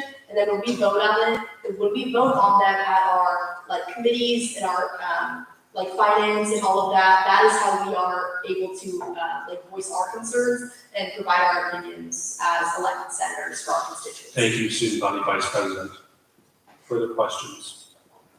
Rosal. Yeah, so if it's already going to finance council anyway, right, like post your approval, why is that necessary? Can't finance council just take a look at the bill and then adjust it accordingly? Because that's what's been done in the past. Like, let's say, Nepalese Student Association, a large line line allocation. If they come and ask for a certain amount of money from Wednesday night funding, they get an answer from finance depending on where they are. And the $500 point of information, the $500 cap was put in place for Wednesday night funding for that reason. Right, I understand. However, for example, your example with line item allocations don't get voted on by any student organization other than after it's been approved in a lump sum.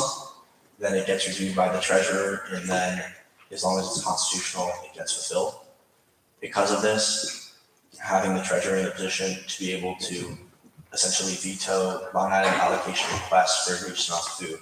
Because line item requests are given in a semi-lump sum, meaning if you request $5,000 for an event and that is granted to you, it doesn't tell you what you have to spend that $5,000 on for the event, as long as it complies with the rules.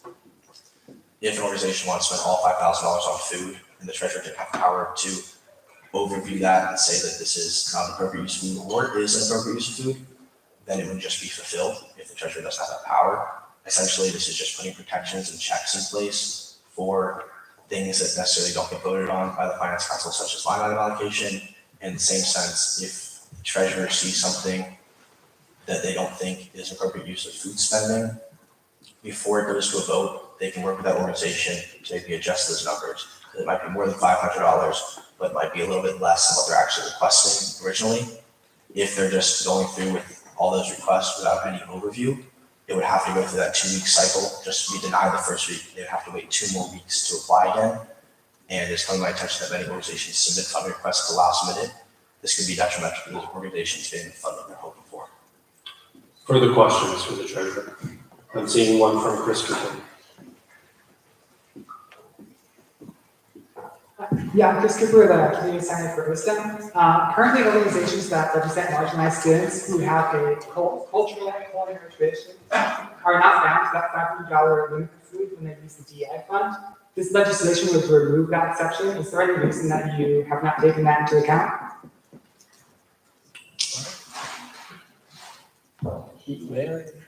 This does not affect the DEI fund. Hold on. It says on here that it does, but that's simply because Community Development Fund already has that exception where over $500 of food is subject to the purview of the Community Development Fund to be adjusted. Because the treasurer would never look at that, it's on the streamline that all funds are subject to it. The DEI fund has a separate exception. That would not affect the DEI's fund exception to over $500. Yes, as clarification on the current constitution, there are separate funding regulations for community development funding, specifically for food. This, the fund development director can correct me if I'm wrong. $500 per semester if there is not a cultural culinary tradition. No limit if there is a cultural culinary tradition. Yes, Ham Penning, Fund Development Director. Point of clarification, so yes, you're right, Chris. The CDF fund has an entirely separate set of exceptions to the Senate Constitution that are embedded into the overall Senate Constitution that will not be being changed at all through this bill. So the cultural exception to this $500 change here would have no effect for the CDF. That will still be operating as normal as we've seen in the past. Thank you. Further questions?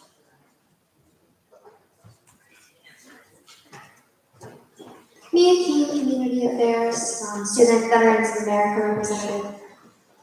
Where did the number 10,000 come from? Like what sort of calculations were factored into that decision? And also, if every student organization were to maximize that number, how would that impact the deficit in student funding overall, student senate funding overall? Thank you. I'll address this two questions. First, how did I come to $10,000 number? This is by doing all the requests, line item requests that I've seen so far this semester, as well as having brief conversations with the organizations that are requesting more than $10,000 in line, understanding where they're coming from, why they're requesting so much. As I previously mentioned, most organizations do not reach that $10,000. It is those rare cases where organizations are requesting more than $10,000. And it was my opinion, after discussing with various students and student organizations, that anything more than $10,000, if you're going to need that much money, you should take it upon yourself as an organization to do outside fundraising, which is encouraged by all organizations. The second part of your, did I address both parts? No.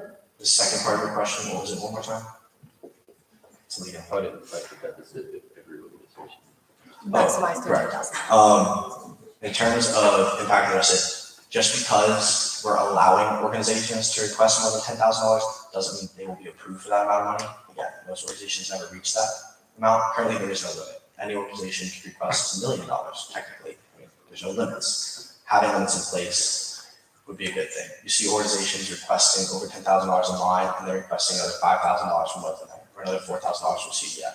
There are restrictions on those organizations who aren't necessarily cheating the system, might be abusing the current setup of the situation to receive more than what I would consider their fair share of funding from the Student Senate is really the goal here. Most organizations won't be impacted by that limit, and because all these things get voted on anyway, it is really up to the discretion of the student body to determine who actually gets funding at the end. Further questions for the treasurer? Present. So kind of going back to. Name and position, please. Razak Janjua, Vice Chair of Finance Council. And going back to previous question that I had, for the $500 cap on Wednesday night funding, why should it be under the purview of the treasurer alone to essentially adjudicate whether or not a club gets funding? Traditionally, this has been under block and line for the finance chair, the vice chair, whoever's running those specific meetings, and when you go through the line allocation, they give you an idea of where each amount of money is going. So like Asian American Student Union gets $5,000, $420 for a pool party, $600 for a Thanksgiving potluck, and Taste of Asian $4,000. So all of these numbers are already publicly available and known to the student body. Why should it be under the purview of the treasurer as opposed to student senate broadly to adjudicate whether or not a club is entitled to their funding? Okay, can you leave the microphone for a second? I'm gonna ask you a question. We'll go with the first one. You said what group in the first line item allocation do they have? Asian American Student Union, 5,020. They directly say they're gonna use 420 for the pool party. Okay, so they're $4,200 for their pool party. Doesn't say how much money they use. 400. Does it say how much money they use for food? It says for the Thanksgiving potluck and Taste of Asian. So those are separate events. Yeah. If they request a full amount for that separate event, the only person who sees it is me. If they request that full amount for food, the only person who sees it is me. Yeah. Nobody else has the chance to review that. They can do that. They can request a lot of money in line item allocation, and it gets presented to them in a lump sum like you explained. They have $5,200. Yes. If they want to request that full amount for every event, all in food, they can. Without any overview, that would be filled right away. Yeah. In terms of Wednesday night funding, the Finance Council and full assembly and the other council that use that funding bill already get to vote on the amount of funding money for food, and it can't be over $500. That's the current situation. Yes. This is simply allowing organizations to receive more money. It does not make harsh restrictions, it only allows for more funding. Yes. And my question is directly related to Wednesday night funding. The line part is something that's related to the line meetings, and that's already shown to the person that's chairing the meetings and presentations that are there. So the Wednesday night funding, like if a club comes and presents, like, hey, we want $600 worth of food. They can't present that. Yeah.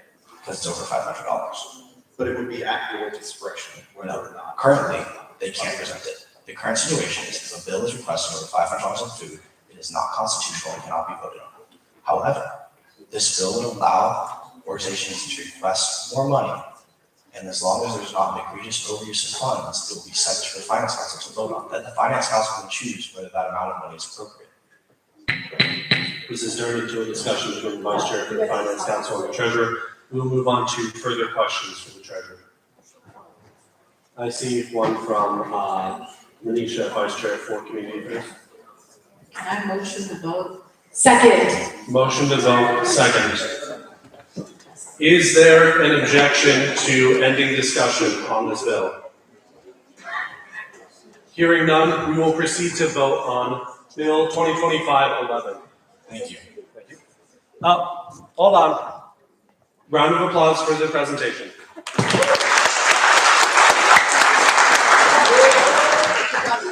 Good job. As there was no objection, we will proceed to vote on the passage of Bill 2025-11. We will have the form for this posted under the voting channel for the Students' Assembly here shortly. I will announce when the poll is posted, and I will announce how much time will be provided for voting. Thank you. Let me know what's up.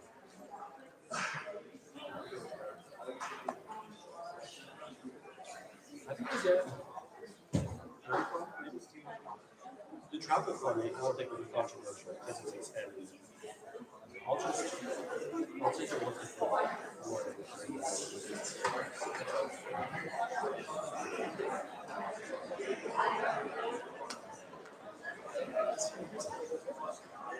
Poll is posted, is voted. Yes. Poll is posted, 2.5 minutes, submit your votes, please, thank you. It's actually on this one.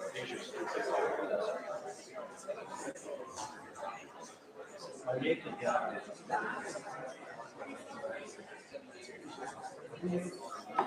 I don't know why.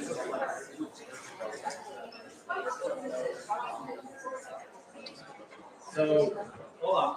Someone moved to vote and there wasn't an objection. A motion to vote is also a motion. So we would have had speeches against or amendments, but there was no objection, so we're going to use it. Now you're over. Any other questions while we're voting?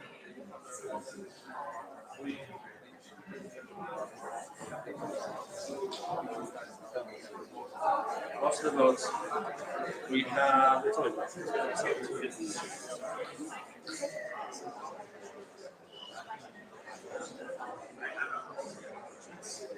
hey, good night.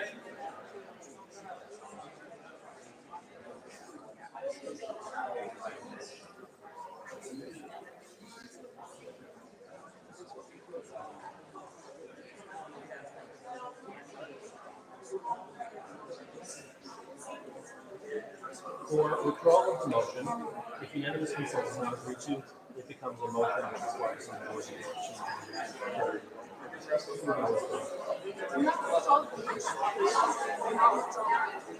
The bills are it was submitted. We've seen last cycle that if there isn't an author, the presiding officer just makes through it. Technically, a bill can be passed even if the author doesn't agree with it. I just didn't want to argue it earlier because it was clearly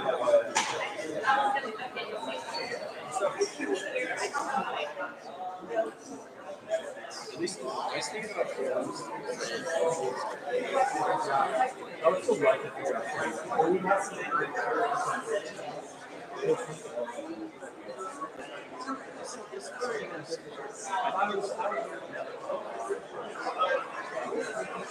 I think we're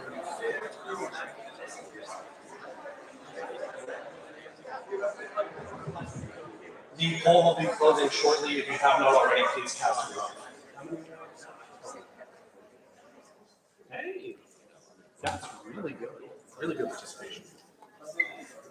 Okay, go ahead and you want 41. 41 over 2 opposed. 41 in favor.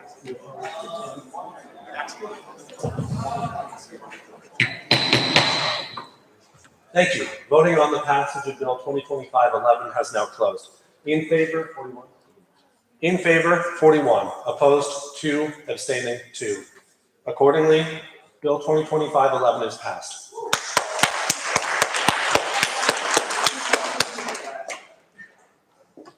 We will proceed to the next item of regular legislation, also our last item of legislation for the evening. Bill 2025-13, a bill to address inequality and restrictions on travel funding. Would the treasurer care to present? You want 30 minutes again? Yeah, might as well. Yep.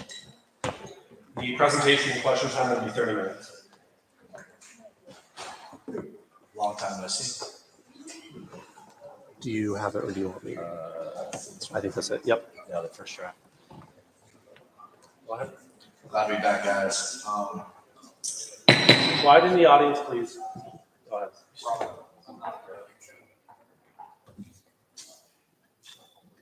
Yeah. All right, this bill is addressing the concerns with the way travel funding currently functions. First, I'd like to discuss some of the issues that have come to my attention with organizations requesting travel and the way travel funding is allocated. Currently, the Constitution says that the only organizations eligible for travel funding from Wednesday night and line funding are the mock trial and Model UN organizations. Both those organizations have generously, as they have the most experience with travel, given their input on what they think would be a more fair travel funding process. This was not solely them. This was them working with me to find some compromise where student groups all have eligibility to get travel funding if needed. Some other concerns that have been brought up to me or from me were that, for instance, getting travel funding from the CDF can be quite complicated because travel funding needs to be requested with plenty of time in advance to book said travel. It's not easy to get plane tickets and hotel reservations and compensation for vehicle travel, as well as registration travel. According to the Constitution, registration fees are considered a travel expense. It is under the definition section of the Constitution, and it's something that I most recently became aware of. Obviously, many organizations have different events they want to travel to. Some of these events are a large part of the organization's existence, while some of these events may be more of a fun experience for the organizations, but not necessarily a necessity for these organizations to function. I think it's important that organizations who require travel to function are given that opportunity to travel if we have the money for it. And I think that only allowing two organizations to travel simply because we've done it in the past is no longer appropriate and not equitable to the other organizations. It also, I just don't think it's appropriate. After addressing these concerns with mock trial Model UN and explaining how they understood why other organizations might get travel, they understand how their exception might not be fair. That being said, the solution that I've come to is a new process for receiving travel funding. This process would go into effect, the process would begin this year, but it would really be in effect next year because this process is started the year prior to the travel funding that's being requested. I've outlined the process here, but I will explain it verbally. Essentially, travel funds, no organization shall inherently be allowed to use funds for travel. However, an organization can receive travel funding through the following process. First, the organization can petition for an exemption. This exemption must be approved by a majority vote of the Finance Council and then by a majority vote at full assembly. So we go through the 2-week Senate bill process. This exemption simply means that an organization is then allowed to request travel through line item only for the following year. The organization can then request this funding.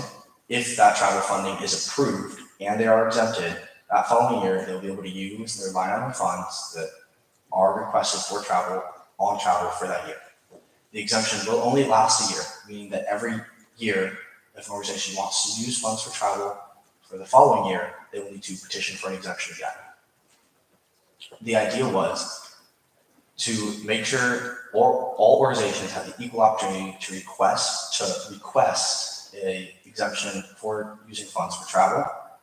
However, it is noted here that these travel funds and these exemptions should only be given when travel funding is a necessity for the organizational function. Organizations such as Mock Trial and Model UN only spend funds on travel. They don't spend funds on social events or pizza or anything like that from the student setting. It is the general existence of their organization to go to these events and compete in competitions. They do outside funding. They clean up the fog. They do as much as they can to get outside funding in order to cover these costs. However, they do rely on Senate funds to help them get to where they need to be and pay for these competitions. And I have been working with them this year they do understand that there's a deficit, and they are trying to do cutbacks and not spend as much money in order to try to help the student body as a whole. And I think that's a very nice thing for them to do when it's not something that is required, as we promise them those funds. So while many people look at those organizations as people who are exploiting the system and exploiting that exception, I want it to be known that they are not doing that, and they are trying to do its best for the full student body while taking the needs of their organizations. That being said, the reason that this process has to be redone every year is to make sure that the exemption list is not lost, that organizations who expect travel know that they're getting it every year, despite changes in the people that are running the organizations, people that are in front of you running the Senate. We see changes in staff every year. I've been in this position starting this year, and next year I graduate. I won't be here. If the exemption was for all time, once it is granted, it could be lost, it could be misunderstood, misinterpreted. It's not a very difficult process. Before you request line item allocation, you would petition for an exemption, go through the 2 sessions voting. If it's granted, you can go request line item for travel funds. It doesn't mean that it will always be granted. That is a question of the fee review and line item review for funding in general, but you do have the opportunity. The whole point is that here is that I'm giving equal opportunity to all organizations to request travel. The reason that it's only being allowed to be requested through line is in order to prevent the issue of timing when it comes to travel requests. If we know an organization is going to request travel through line item, we can work with that organization with plenty of time in advance to make sure that they get that travel funded. However, if we allow it to go through Wednesday night funding, the timeline becomes messy, as that funding process could take 2 to 4 weeks depending on when the application is submitted. It may or may not get approved. Organizations who are relying on that funding might not be able to get to go to their events if it's not approved. The amount changes. Essentially, doing it through Wednesday night funding could cause a lot of issues for both organizations and administration. In order to ensure that doesn't happen, doing it through line item seems like the best way to prevent any issues occurring in the future. In terms of what happens right now, the current exemption from Montreal and Waterloo will continue. No other organizations would have exemptions for this school year. However, organizations who want travel funding next school year go ahead and petition for an exemption and then request that through line item when the line item applications are open for this year. They're posted this year in order to receive line item for next year. I hope I've explained this process. If there are any questions, I'll take them now.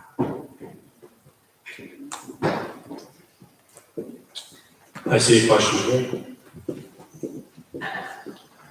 Name and constituency, please. Band.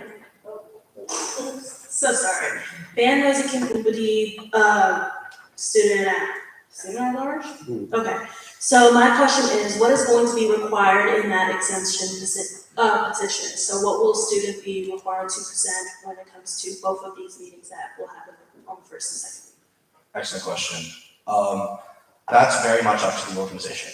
If the organization wants to create a PowerPoint, they can create a PowerPoint. If they simply want to submit a letter and not show up, they could do that. It's essentially the same as a bill. You would just petition for an exemption. You can present that in any way you seem appropriate, whether that's a speech, PowerPoint a speech, just a notice that you're requesting a petition with no attendance. Any of that's fine. I would recommend organizations coming and attending with a speech to present and plead their case. Essentially, you are requesting from the Finance Council first to be exempt for travel for the next year, and then you would do the same presentation for full assembly. You just need a majority vote for both. May I ask a follow-up question? Yes. All right, so follow-up question is there going to be an open period of time where student organizations can apply to this, or is this can this petition be open throughout the whole school year? Sure, so you can petition at any time during the school year before line item funding is due. Because you are petitioning to be exempt for only the following year, you should petition before line item applications are due, because you have to request the line item application. So you get exempt, then you request the line item for the following year, and then that only lasts for the following year. Beginning, you can do it right away when school starts. You could wait till, whatever it is, 3 weeks before line item applications are due. That's up to you. Thank you. I see a further question. We have, yes, him first. So I have 2 questions. As I'm getting I'm an international student,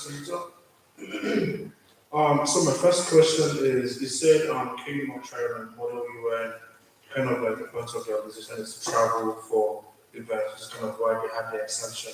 So other student organizations that have conferences that are kind of a big deal or a very big part of like the activities,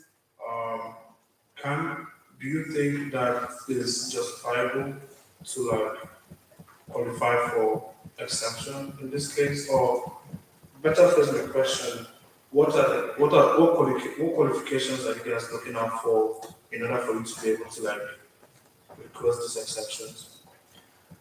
Excellent question. I am not a voting member of the Finance Council, however, I do attend it.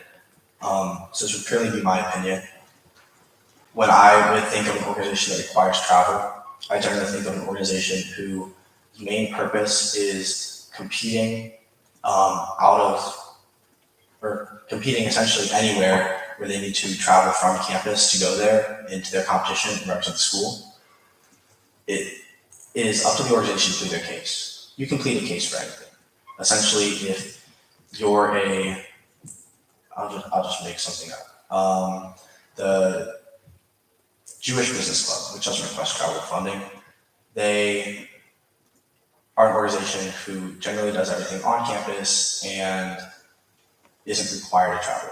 However, if they wanted to make the argument that they need to travel to huge exaggeration, they need to travel to Jerusalem to go talk with Jerusalem business leaders, and they want to plead that case, they can make that case to the Finance Council. I would think that the Finance Council would think that they've operated perfectly fine at Lawrence, and that travel funding an exception might not be granted. However, if an organization is purely designed to compete at a competition every year, and that competition changes locations, and that's the only thing they request travel, or they request funds for in general, I think it's perfectly reasonable to expect Finance Council to approve something like that. However, again, I'm not on the council, and I do not vote on that. Just a follow-up to that, Yes. Can I ask a follow-up question? Yes. Okay, so for example, engineering organizations, they have conferences which have huge career fairs that is very, very impactful to the professional development of their members. Would this be something that would qualify for exempt? And then just to ask my second question, this exempt, would it be counted to the $10,000 limit as well, or would it be a whole different thing? Great question. I'm going to address the second question first. The $10,000 limit would still be in effect. So if an organization got an exemption for travel, they can still only get a maximum of $10,000 in total. And if they got all of that for travel, they wouldn't be able to request funding for anything else. That's kind of the reason why the bills were presented in this order, because one impacts the other in that sense. Your second question on if engineering organizations who travel for career events would be eligible. Again, that would be something they would have to present to the Finance Council, and it would be at their discretion. I think it's really important that something like this be up to the students to decide. That's why it's not just Finance Council, it's Finance Council first, and then full assembly. I think that two-step verification for this exemption is needed. And again, just because that exemption is granted, doesn't mean it doesn't have to be the funding amount. The funding amount would then go to line item allocations. But I do think that there's a case for any organization to request travel if it's appropriate. I believe we have a further question from Courtney. Hi there. I was wondering about a rather specific case. I know this is applying to organizations whose sole purpose for the most part is travel, or an essential part of their organization's travel. Would it be possible to allow for a group of organizations who are willing to send, each of them send members of their organizations to a specific conference? Namely, I can think of a conference called Mumbletech, that is pretty vital to the cause I'm considering, that many clubs would be interested in sending people to. Would they all be able to petition at the same time, or would each have to petition separately? All right, so for a unique case like that, you can definitely talk to me outside for more swiftly. I do want to reiterate some constitutional things with a situation like that. Constitutionally, if the Senate funds any event, whether that be travel or otherwise, it needs to be accessible to all students, meaning that you can't request travel knowing that only one student is going to go and you already have that one student picked out. Something to keep in mind for any kind of request. Everything has to be accessible to everybody. This is student funds, and it's paid for by the students. Another thing, that much quickly, would be if one organization requests a travel for an event and other people from other organizations want to go, I would think that the travel would be organized by the organization who's already received travel funding. Motion to vote. Motion to vote by, Ayodele Rajaway, International Student Senator.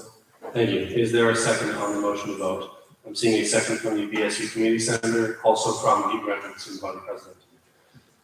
Okay, again, if there is no objection to the motion to vote, we will end discussion at this point and vote on passage of Bill 2025-13. Is there any objection to the motion to vote? Hearing none, we will proceed to vote on Bill 2025-13. Please thank the treasurer for his presentation of the bill.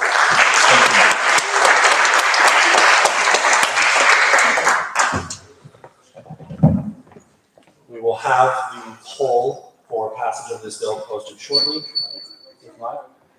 The poll for the vote on this bill is now posted under the voting channel.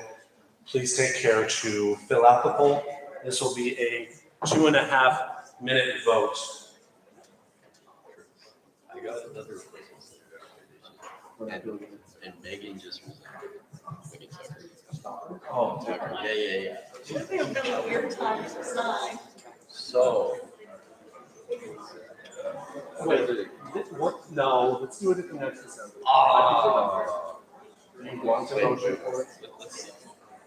Is a Samuel Lewis present? Samuel Lewis. Okay. He's not here. Anyone have anything else that we can do after this? I am done studying. I not thinking That's so nice. I woke up 1 p.m. on Friday. I wish. Yeah, that's great for you. I'm usually a type person. That's one of the Friday classes. I know, right? I should block out my entire life. And then to go to the weekend.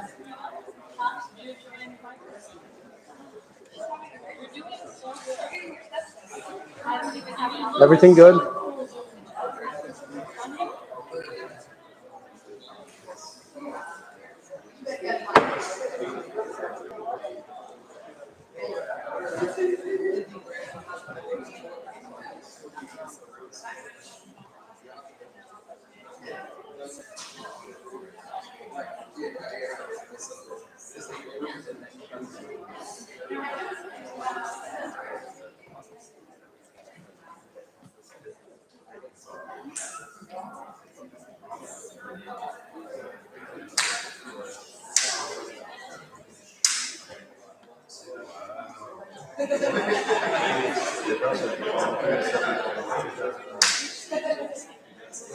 It was down to 33, then 38.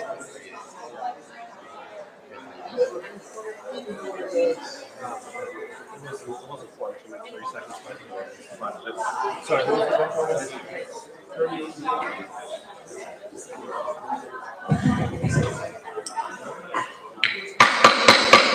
Order, please. Voting has concluded on the passage of Bill 2025-13. In favor, 38, opposed, 0, abstaining, 0.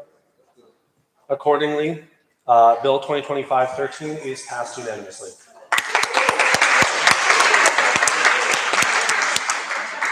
We have reached the end of the regular legislation to be considered tonight. Are there any announcements to be made to the Students' Assembly? We have an announcement from the Finance Committee. Come talk to me if you are interested in fee. Any further announcements to the Assembly? Yes. Hi, I'm the president of the National Security Club, and we're actually going to be having the CIA actually in this very room tomorrow at 5:30. So if you're interested in working for the government or just in the CIA, please stop on by. Business casual attire is required, so please don't show up in sweatshirts. But yeah, CIA at Cave. Woo-hoo! Any further announcements? I motion to adjourn. Motion to adjourn. Second. Any objections? Hearing none, we are done. Goodbye. I will see you all back on October 23rd. Have a good fall break, everyone. Good luck with any exams you still have left to take. Bye.